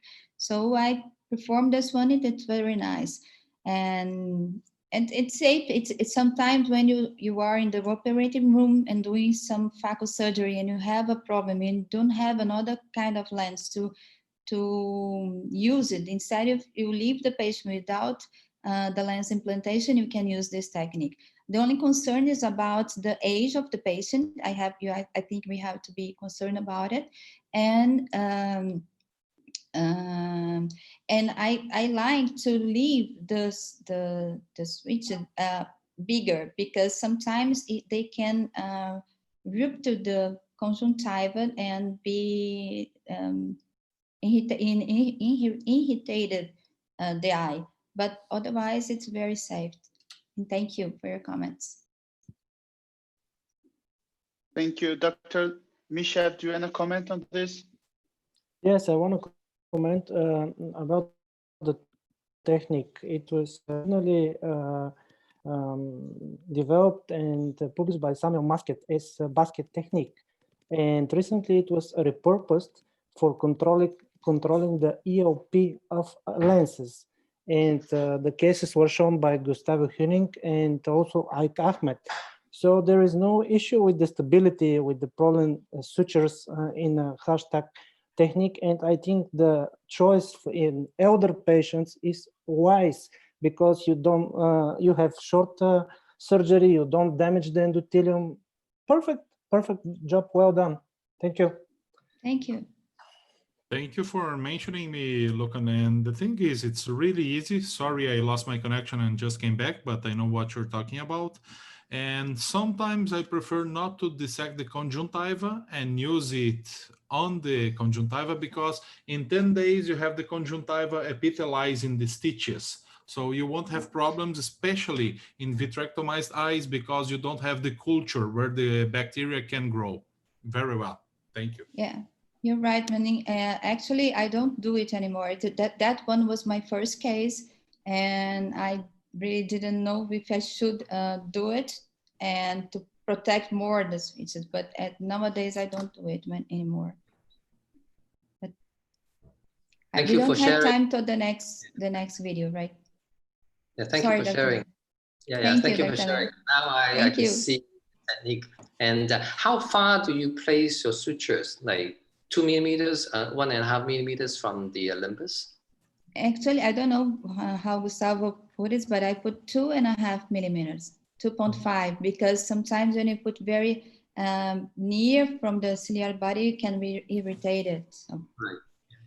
Right. If I can add to Francine, Dr. Lam, it depends of the position of the lens, how much you want to bring it or adjust the LP. So I like to work between 1.5 and 2. So you can work. And this is another thing. If you're putting too much traction, you have to use 9.0 per lean, or if you're not putting to that much of traction, you can use 10.0, because remember, per lean with time lose its structure. And here in Brazil, we don't have Gore-Tex, so I can at least I don't have. So I can tell you about that, but you can work, you can change the places, but usually 1.5, 2 from the limbus and 3.5 millimeters between them. Yeah, it should be under the iris, right? Then you can protect it more. And the Gore-Tex, it's a very rude switches, I think. I don't know. I don't feel very comfortable with it. Okay, thank you so much. Thank you for Francine, sharing. may I ask you a question? Do you capture the optic zone of the IOL, or you do it smaller than the optic zone? Yeah, I do it smaller than the optic zone, but I don't capture it. Actually, if we had time for this next video, what I did in this patient was assaulted, and he was hit, and then he had a retinal detachment. So we had this situation, the hashtag technique and the lens, and I didn't know how could I manage it. So it was easy to do the vitrectomy and then perform the retinal and work with the retinal detachment. And at the end, the lens was a little bit dislocated, and I just put it in the right position, and then I button it between the hashtag, and it was perfect, no problem. Yeah, that's actually what I was curious about. Thank you. Yeah, thank you. Very beautiful case, Dr. Cirino. Now we are short of time. Dr. Cirino had another video. We apologize for not watching this time, but Dr. Emmanuel Mavrikakis. Sorry, Mavrikakis? Don't you worry. Yes, that's right. You can call me Manuel. It's okay. Manu, thank you very much. Thank you. You Want to share yours? Hudson, have your video, Dr. No, I have it, so it's okay. I will share it. Don't worry. Let me thank Hudson for the invitation. Fantastic to be here with you. Thank you very much for having me. My name is Emmanuel. I'm at the present the chief ophthalmologist at the Athens General Hospital in Athens. So let me share my screen and show you some photos. So this is a 35-year-old gentleman who was dealing with some metal pipelines, not hammering the pipelines, but just fixing them. So he felt suddenly something hit him in the eye. So, and lost his vision, hand movements vision because of vitreous hemorrhage. He went to a hospital, not our hospital, and they found a limbal laceration, and they did the primary repair, and then the patient was referred to our vitreoretinal service at the Athens General Hospital. So let me show you some photos. This one is a photo of his eye. You can see the point of entry on the limbus, on the cornea, and then there is a translumination effect coming through the iris. This is the CT scan of the orbit showing an intraocular foreign body. Manuel, we cannot see your picture. We just see the desktop. I have a message here that says you are screen sharing. Stop sharing. So are you sure? Let me. Yeah. Probably you're sharing the screen, but Zoom is identifying another part of the screen. It's not identifying the. What about now? Yeah. Now it's perfect. Okay. Can you see the previous? Give me the previous photo. So. No. You cannot. Yeah, thank you. Now we can see. Now we can. Yeah. Oh, thank you so much. Great. So that's the original photo of the anterior segment showing the entry point and the iris transillumination. This is the CT scan of the orbit showing the intraocular foreign body. This is a photo of the eye showing the primary repair. And this is the OCT, showing not exactly where the foreign body is, but it looks like it's intraretinal, and there is a cuff fluid with a localized detachment around it. And this is the X-ray of the skull showing the foreign body here on the AP view, and this is the lateral view showing the foreign body here. So to summarize, I deal with a 35-year-old gentleman who has, after a week of observation, the hand movements vision has gone up to 20/50, good vision. I can see the foreign body on fundus examination, which looks intraretinal, and now I need to remove it.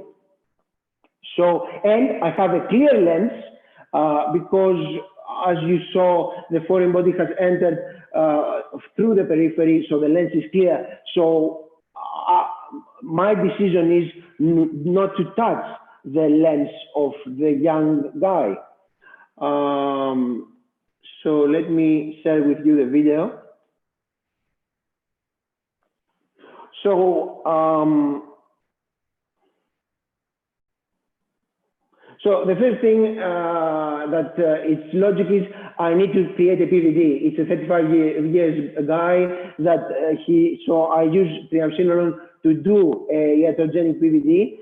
I do a 360 vitrectomy. I do a good vitrectomy to release any vitreous around the foreign body. Then prophylactically, I perform an endo laser around the foreign body, and also an endodiaphragmy to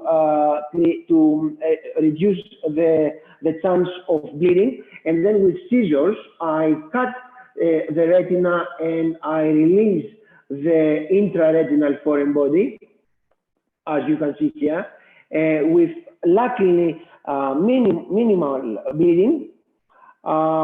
So I completely free it. Then I decide not to touch my 23G valve trocar and to create a 20G sclerectomy next to it. And the thinking about this is I want to have my eye stable to do further things afterwards.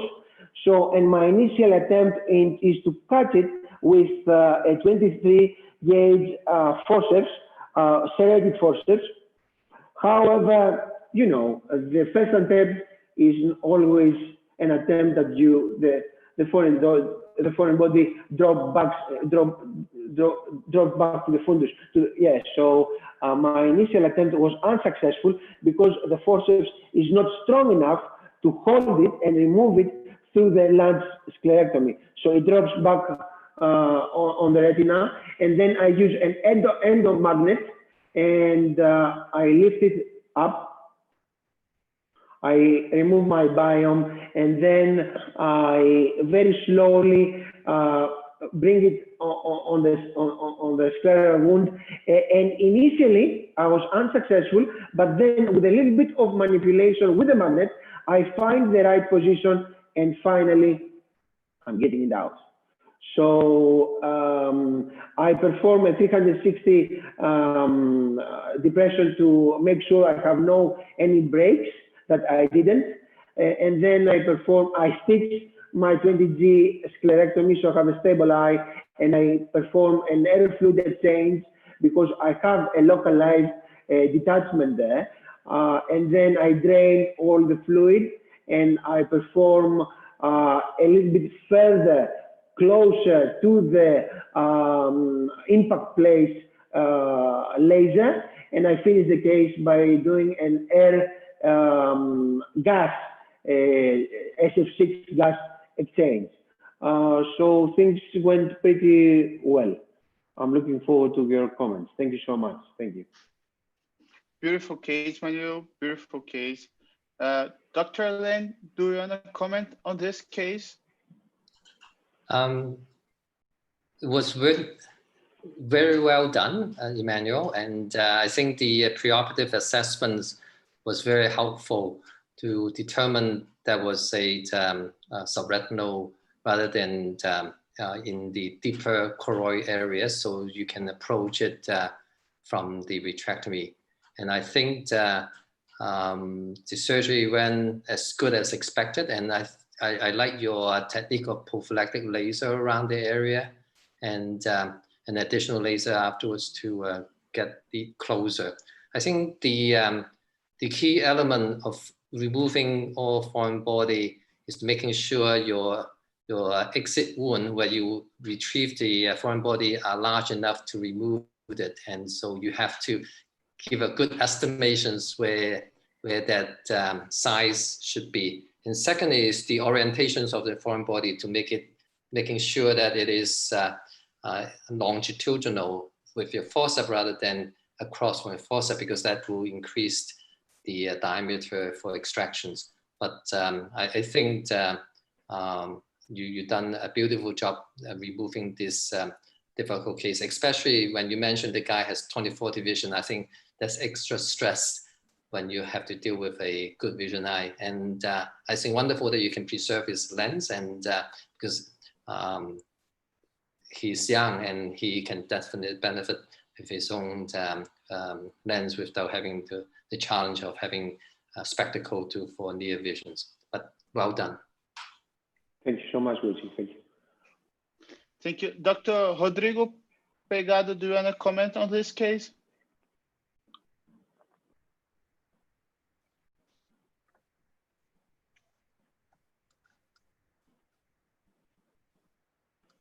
congratulations for the presentation. What type do you do peeling membrane? This case? No, I didn't peel any membrane.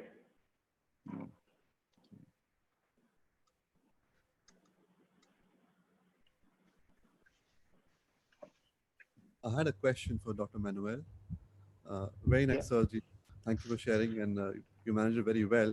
What is your views on doing a chororetinectomy on the site of the foreign body impact?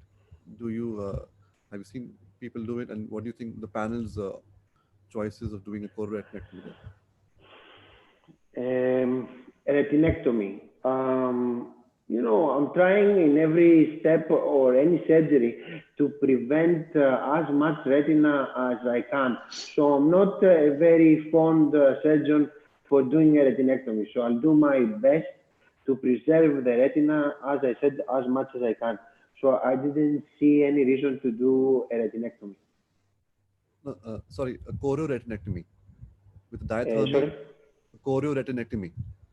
But the foreign body was not on the choroid, so it was intraretinal on the superficial retina. That I think I could see that as I was as I was trying to release it with the forceps.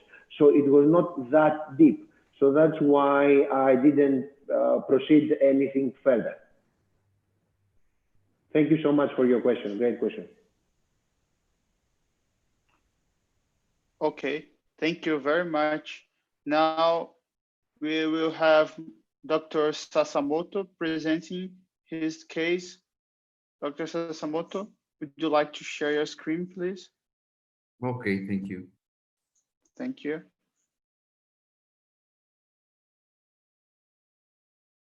Let me see.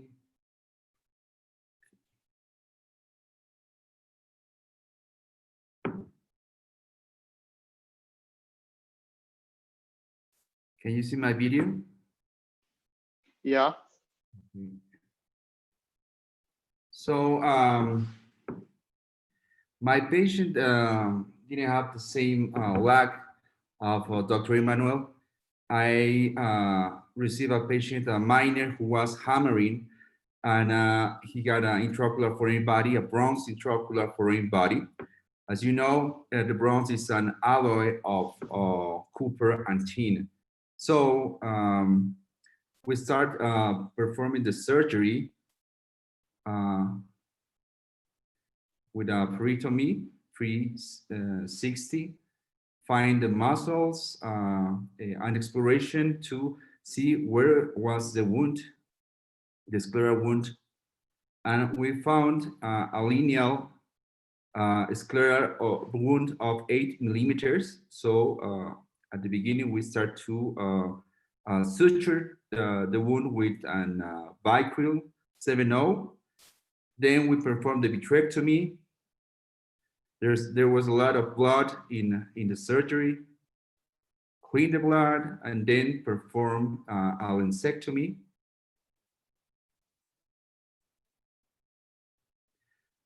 Afterwards, we locate the foreign body that was really attached to the retina and also to other blood adhesions. We found the foreign body and we performed this levitation technique, and we locate the foreign body in the anterior chamber. The foreign body was like 7 millimeters long, plus 5 millimeters wide, really big foreign body. And then we use the endoilluminator to resist the foreign body and to avoid this foreign body fell down and go to the posterior pole. So then we perform this corneal incision.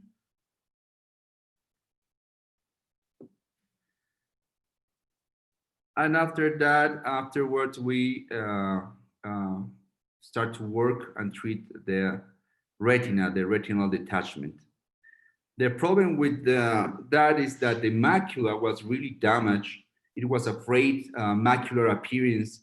That was the impact zone of the foreign body. So besides these peripheral tears and also the retinal detachment, the macula part was really damaged. So we are working right now, air fluid exchange, locating and putting some laser to periphery tears. And then I'll show you the consistency and the form of the damaged macula, the frayed macula. There you go. You can see in the center part, this is the impact zone, and it was really macular, really damaged, that we could not do anything. So then we performed the iridectomy, inferior iridectomy, and put some corticosteroids and finish the procedure. So the patient is hand motion. We preserve the eye, which is the main goal for in this situation, and that's it. Thank you. Thank you very much. Very, very beautiful and challenging case, Dr. Sasamoto, as always. Dr. Cirino, would you like to make a comment on this case? Well, Your mic is up. Okay. Those trauma cases are always so challenging because you really don't know what kind of not what kind of foreign body, but what size of the foreign body that you are going to see. And I think this approach is very nice. I like the levitation one too, especially when I have bigger foreign bodies. And I usually do as you did. I open the cornea and I prefer to take it off. Sometimes when it's not so big like this one, because this one was a huge foreign body, I open the sclera and I take it off from the sclera, and then I switch the sclera too. But congratulations, very nice case. And fortunately, it was not so good for the patient. Thank you, Dr. Frank. That's it. Thank you. Dr. Pegada, would you like to make a comment on this case in particular? Congrats, it's a beautiful case. I do the scleral incision too, but the whole thing is very good. Congrats. Thank you, Rodrigo. Thank you. Yeah, just a comment. I think a scleral corneal tunnel would be possible, but I think in this case wouldn't make any difference. So very well conducted, very beautiful case, Dr. Sasamoto. I appreciate it, Rafael. Thank you. Now we are following with Dr. Vaibhav Sethi. Dr. Vaibhav. Yes. Do you want to share your screen? And thank you very much. Thank you so much for this wonderful opportunity, and I'm very happy to be back in Retinawesome 4, and it's truly an awesome meeting happening here with such great discussion and such nice learning points to share and discuss. So can you see my screen? No, we can see the Zoom page actually. Okay, sorry.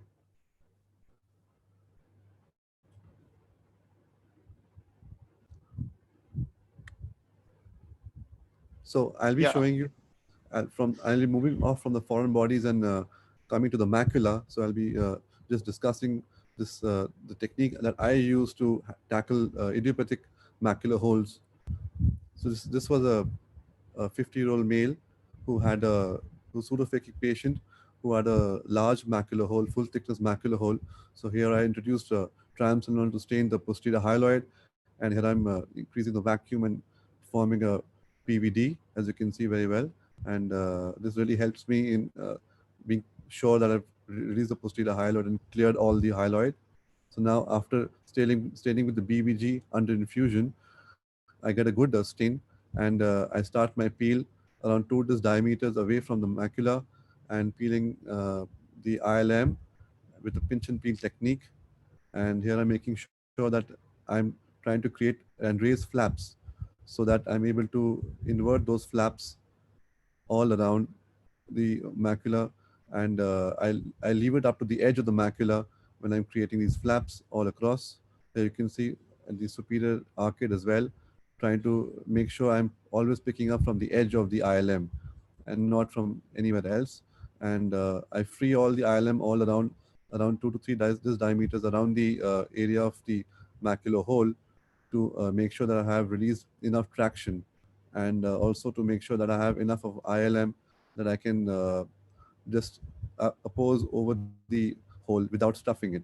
So here, the last bit, I'm just removing the ILM here and get around a 2 diameter area of peel, and then I use a retractor to trim the edges of the flap all across, and just enough to, when I'm sure that I can now just place it in position. I don't stuff it there, just place it over the top, and after that I do my usual fluid exchange, properly dry up the macula. I keep my soft tip on the disc and I tilt the globe slightly so that I'm able to get as much as drying as possible.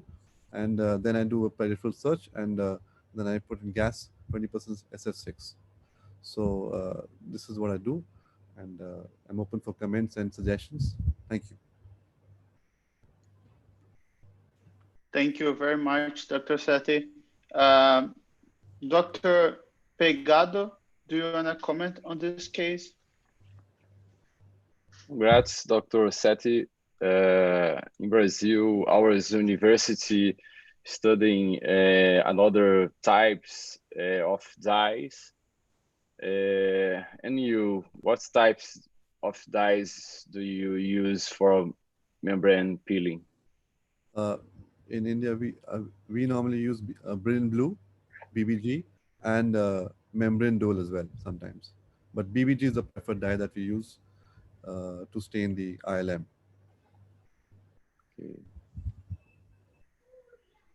Okay. Dr.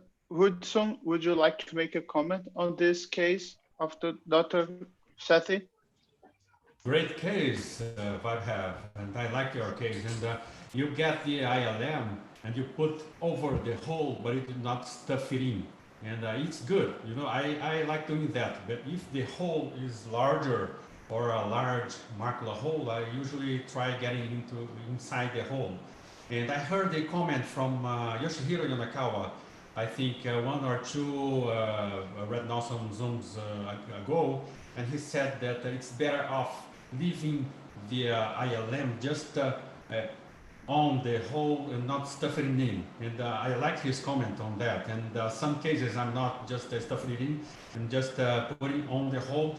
But you gotta be very careful for the fluid exchange in order not to leave it very mobile, so it could leave the precise place and not do the action. And I would just pass it on to Yonekawa. What are your comments on the, could you repeat those comments from our Zooming before? Absolutely. So I think that was fantastic surgery.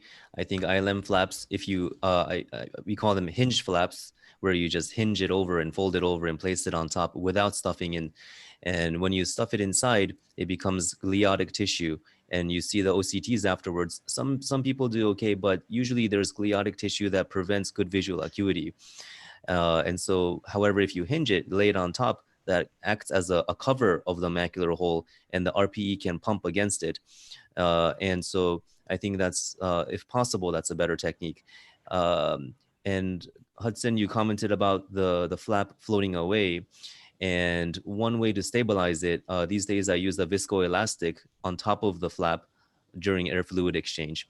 Another pearl that sometimes I forget about, but I think examining the periphery and doing a little bit of a shave if needed is really important, because these patients have abnormal vitreous, high likelihood of getting a tear. I like to depress before going to creating the flap, because sometimes when you're depressing and you're going on and off with the scleral depressor, the infusion can, dislodge the flap. And so I do that first and then go to the macula, which may help sometimes. Thank you. Thank you very much for the case, Dr. Sethi. Thank you for the comments. Do you want to comment something else, Dr. Sethi? There's also another technique that people follow in large macular holes would be a large temporal flap, as Dr. Joshi just mentioned, a huge temporal flap and just lay it over the macula. Do a panel do they follow this technique as well? A large temporal flap, not to create multiple flaps, but just one single flap temporally, leave the nasal ILM untouched and just flap it over, invert it over the hole. Our friends in Houston describe that, and they call that the Texas taco. I personally do what you do. I like the idea of releasing more of the ILM nasally as well. Thank you. Okay, thank you very much, guys. Now, Dr. Pegado, would you like to share your screen and present for us, please?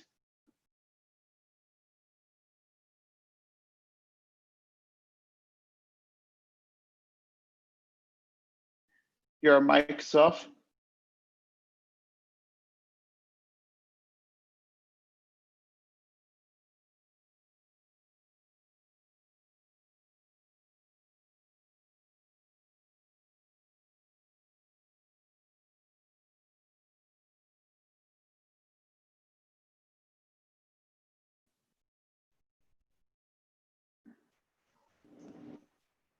Okay, we can see your screen, but we cannot hear. Okay, thank you.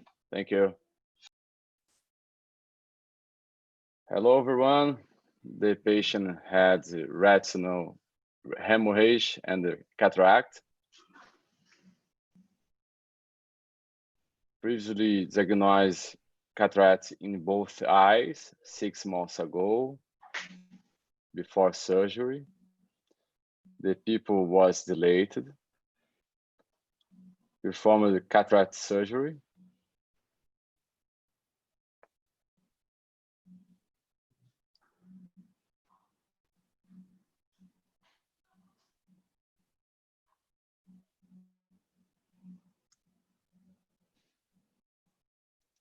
And then when I put the lens on,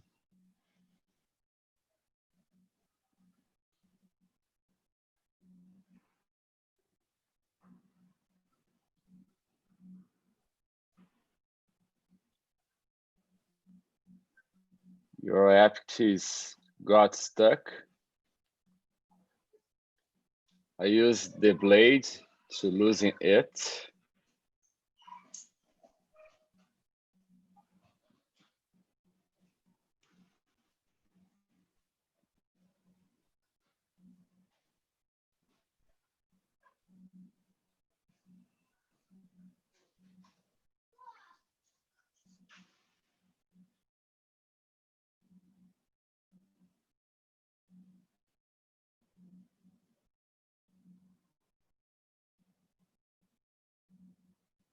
I think the video has stopped.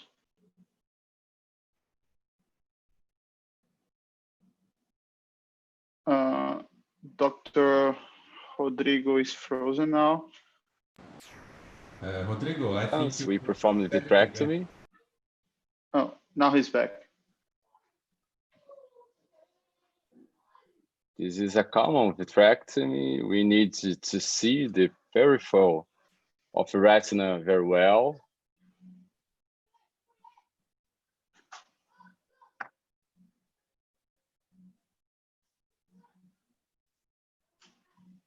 Retinal hemorrhage. And then we need to scleral indentation.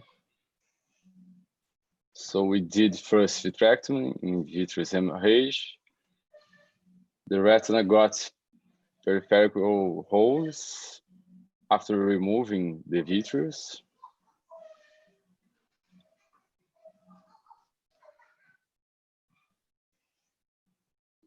This case, he had many holes, peripheral holes, and then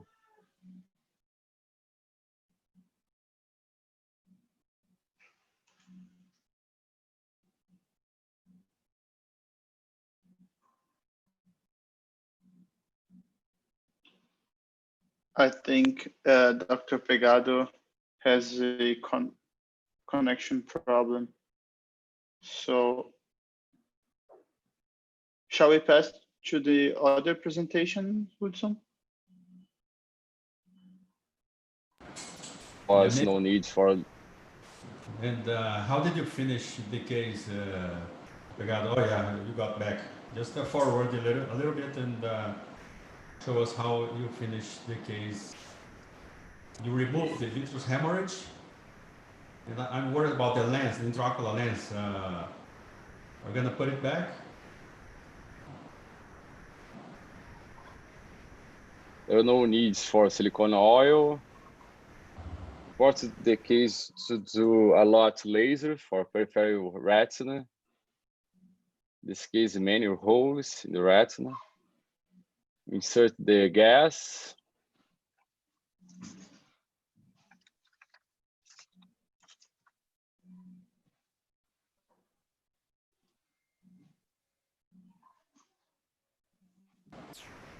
Very good identification. You did the laser in the retinal periphery.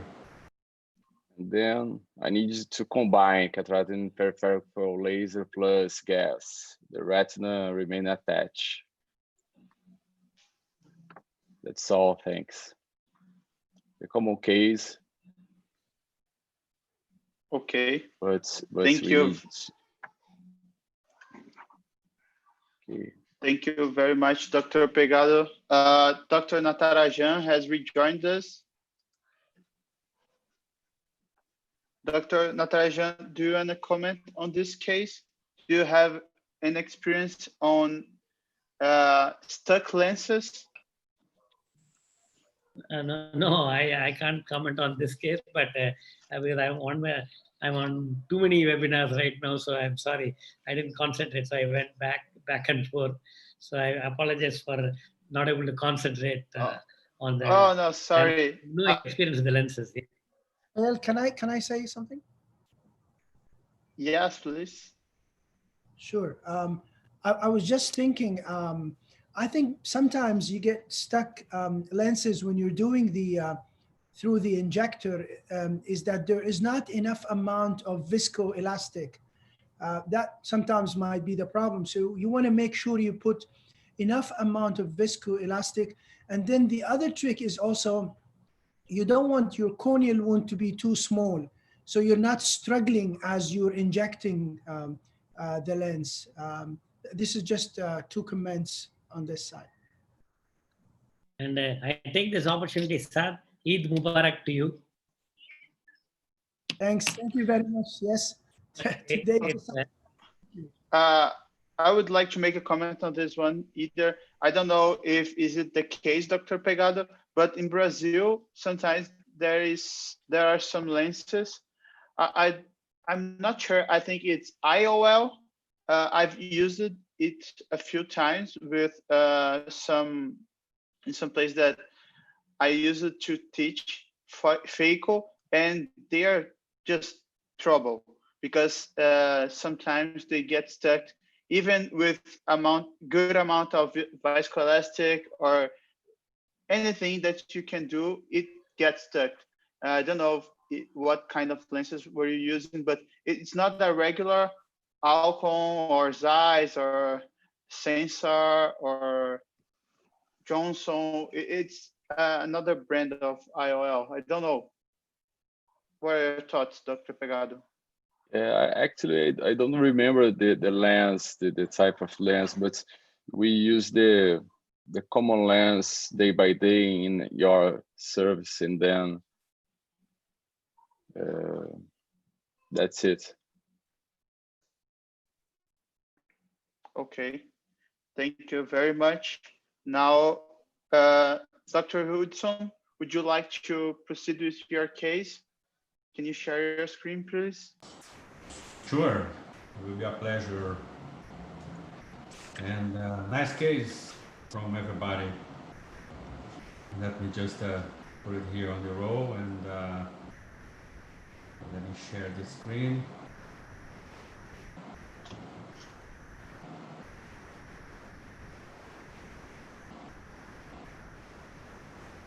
Can you see my screen?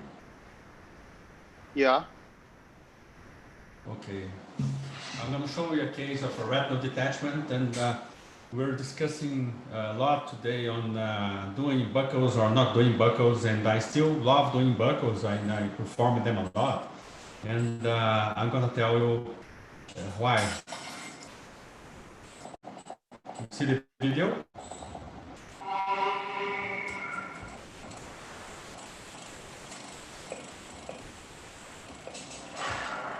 So this patient is a phakic patient, and we open up for a scleral buckle, and we like doing scleral tunnels.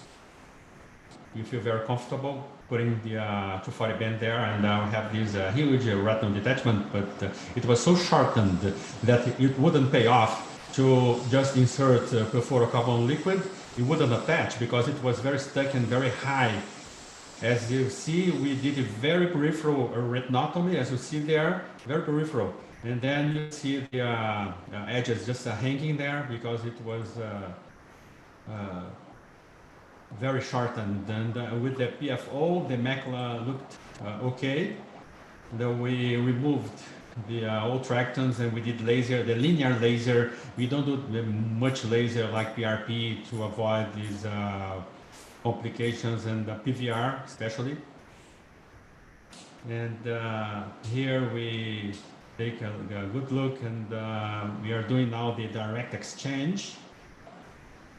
I prefer to do the manual way, even though the equipment we use, either Stellaris or Constellation, they allow us to do the automatic removal, but this is so neat, and we remove the PFC so fast, and I like using the lens, the macular lens, to get rid of any PFC droplet left, and we are here removing these sutures, and that was how it was before. And after a month and 4 days after surgeries, we had the retina completely attached, and that was about it.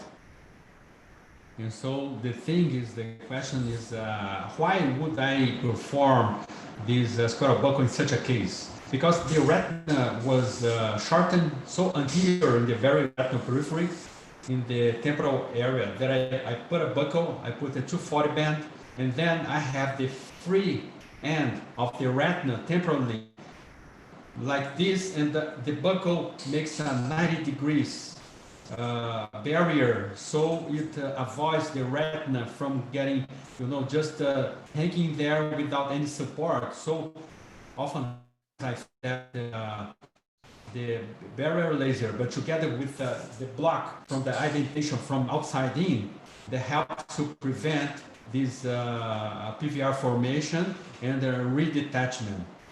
And so that's why in some cases I prefer not to do only the vitrectomy. I like doing the buckles as well. Thank you very much, Hudson. Dr. Lam, would you like to make a comment on this video? Yeah, I think that was nicely done, Hassan. And sometimes I find if you use the perfluorocarbon fluid, and you can see how well the retina conform to your buccal, and you may not need to do the relaxing retinectomy. In addition, I think the choice of the buccal can also help you to deal with the tractions. Like if you have a lot of anterior traction, you may want to use a broader buccal, and that could help also to relieve it. The minute you've done a retinectomy, you run some risk of releasing some of the RPEs and actually can promote PVR.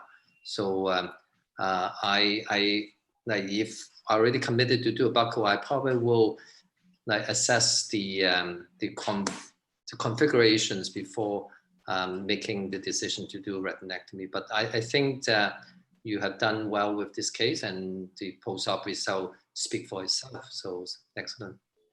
I used to do only the buccals in many cases, but this case, the retina was so highly elevated that we couldn't get away with that without doing retinotomy very peripheral. And I remember I used to perform vitrectomy and buccal all together. We did a paper with Dr. Diveni by the time we did our retinal fellowship there. And we had not 100%, close to, you know, very high quality and low complication, and virtually almost all retina became attached by doing the combination of a scleral buccal and vitrectomy for pseudophakic and aphakic retinal detachments. We had that paper published in ophthalmic surgery and lasers. But now I consider doing buccal as well for even phakic patients. And as you said, after I do the vitrectomy, I try to remove as much as in the periphery RPE cells. So the RPE cells would be maybe a cause for proliferation on PVR, and I go subretinal.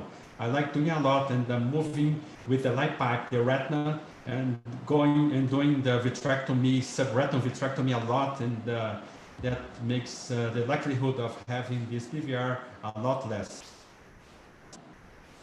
Yeah, I think that for pseudophakic detachment, they often have very small retinal bricks, and I think one of the challenges that you may miss them when you're doing the vitrectomy. So adding on a scleral buccal helps to manage those small bricks and improve the surgical outcome. So I think the paper you mentioned, the combinations of vitrectomy and scleral buccal for the pseudophakic detachment has that distinctive advantage. Yeah. Okay, thank you very much. Dr. Natarajan, would you like to make a comment on this? No, I think. Okay, thank you. Now we're heading to our last case with Dr. Natarajan. Would you like to share your screen? Sure, I'll do that. I'll do the share screen. Congratulations, Natarajan, for the 30th anniversary from Aditya Hospital. You look so happy. You know? I woke up 5:30 a.m. to watch your lecture. That was cool. I know. I thank you very much, and I think you have taken all the pictures of the slide, which is really, I think, amazing. So I have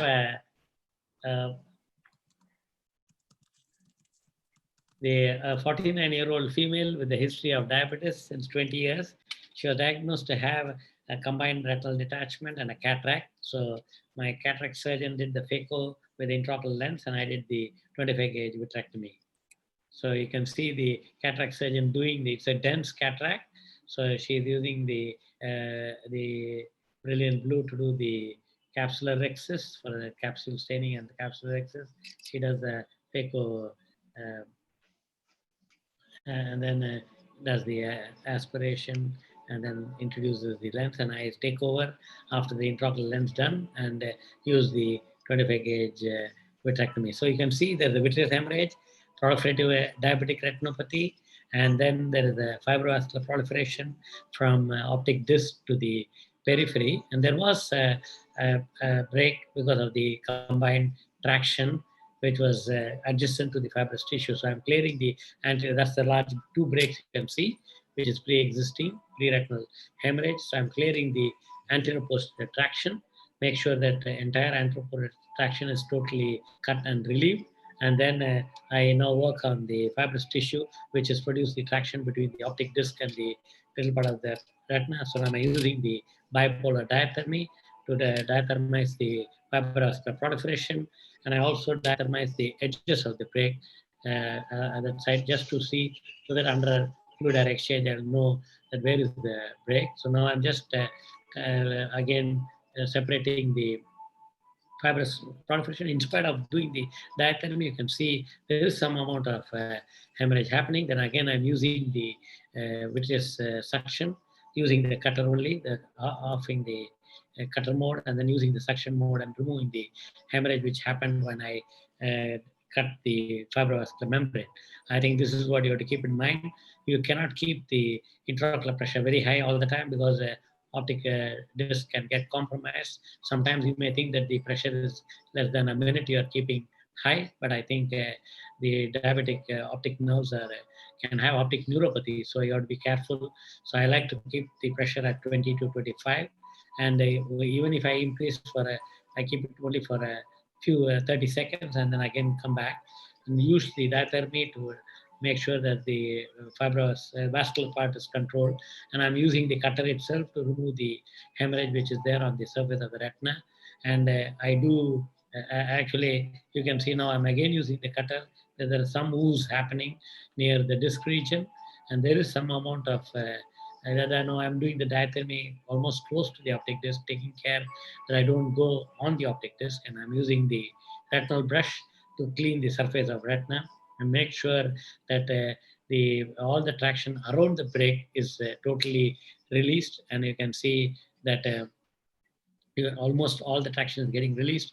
There is still a bridge of fibrous tissue between the optic disc and near now I'm using the last part again and separating making an island. That means doing a segmentation and the delamination using the cutter itself, and then alternating with the diathermy.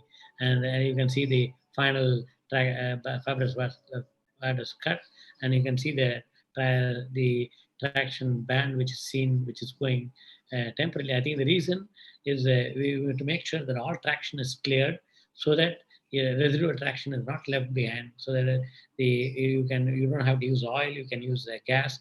I'm using perfluorocarbon liquid over the optic disc region and keeping up to the brim of the retinal break, which is nasal, and then again trying to remove the membranes which is near the optic disc, so that the whole idea is to prevent iatrogenic break happening because of the dense adhesion of the fibrous tissue to the underlying retina and the optic nerve. And I'm now separating the fibrous tissue from the retina and also peeling it away towards the optic disc to make sure that the PFCL acts as a third hand to keep the traction of the retina behind. And then again using the cutter to make sure that I use the cutter to do the cutting of whatever membrane I lifted, and I'm doing a fluid air exchange with the PFCL still in the posterior pole, and I am doing the endo drainage through the pre-existing retinal break, which is the edges are diathermized so that you can see the break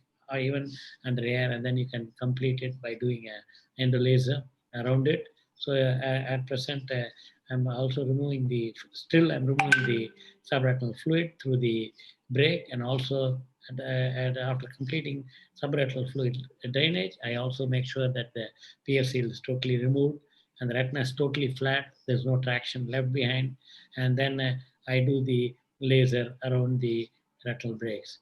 And you can see the laser is being done now, so that the laser is done around the retinal break, which segregates the break from the disc region so that the retina is totally attached, and then traction is relieved, and now last drop of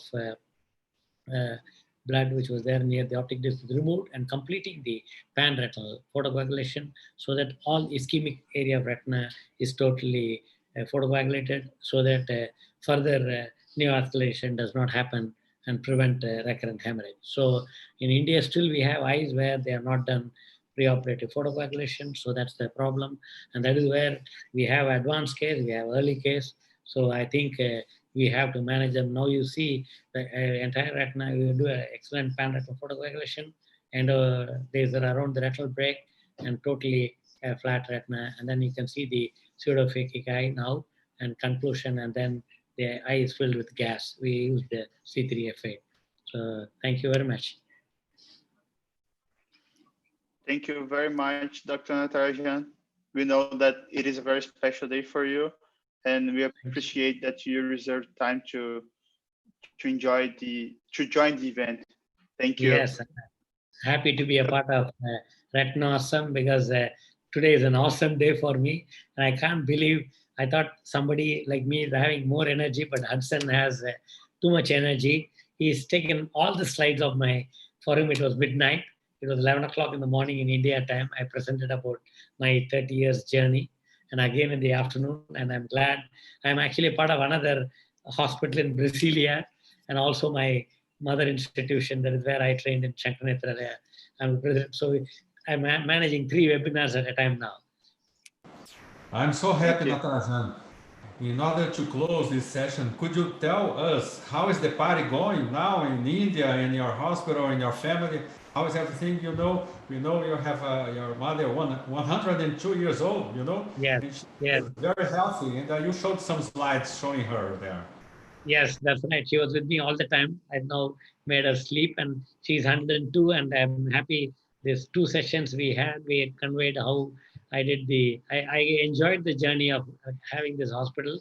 So it's not only our hospital, we have the Singapore National Eye Center in Singapore and St. Eric's Hospital, Karolinska Institute in Sweden also is celebrating 30 years. They both are government institutions and mine is a private. We have about 12 ophthalmologists. We cover A to Z in ophthalmology, and we are one of the standalone eye hospital in Mumbai, which is the biggest eye hospital. And I'm glad we are had some part of the journey of ophthalmology in the last 30 years.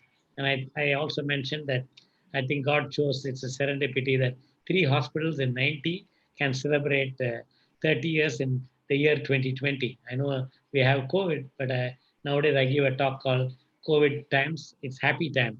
The reason is there's enough time to interact with the whole world, interact with the staff, interact with the family. And thank you, Hudson. And today I didn't see your son, but I think I keep seeing him many times. And great to be with you, Hudson, with my friends here, watching Lamb. Sorry, I didn't concentrate on all the cases today, as usual. Otherwise, I enjoy Retinawesome, and every time I learn and something from all of you.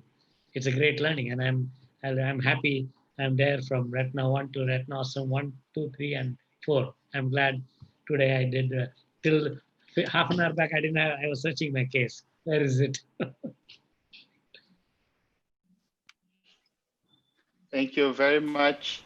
Now we are finishing the event. Dr. Hudson, would you like to make a final comment? Yeah, I'm so happy to have you here again, and I invite you to the next Retinawesome 5, and also Dr. Yuzuki Yoshima is going to be back here again. I'm so happy to have Natarajan, and to see you happy, you know, that makes me happy as well.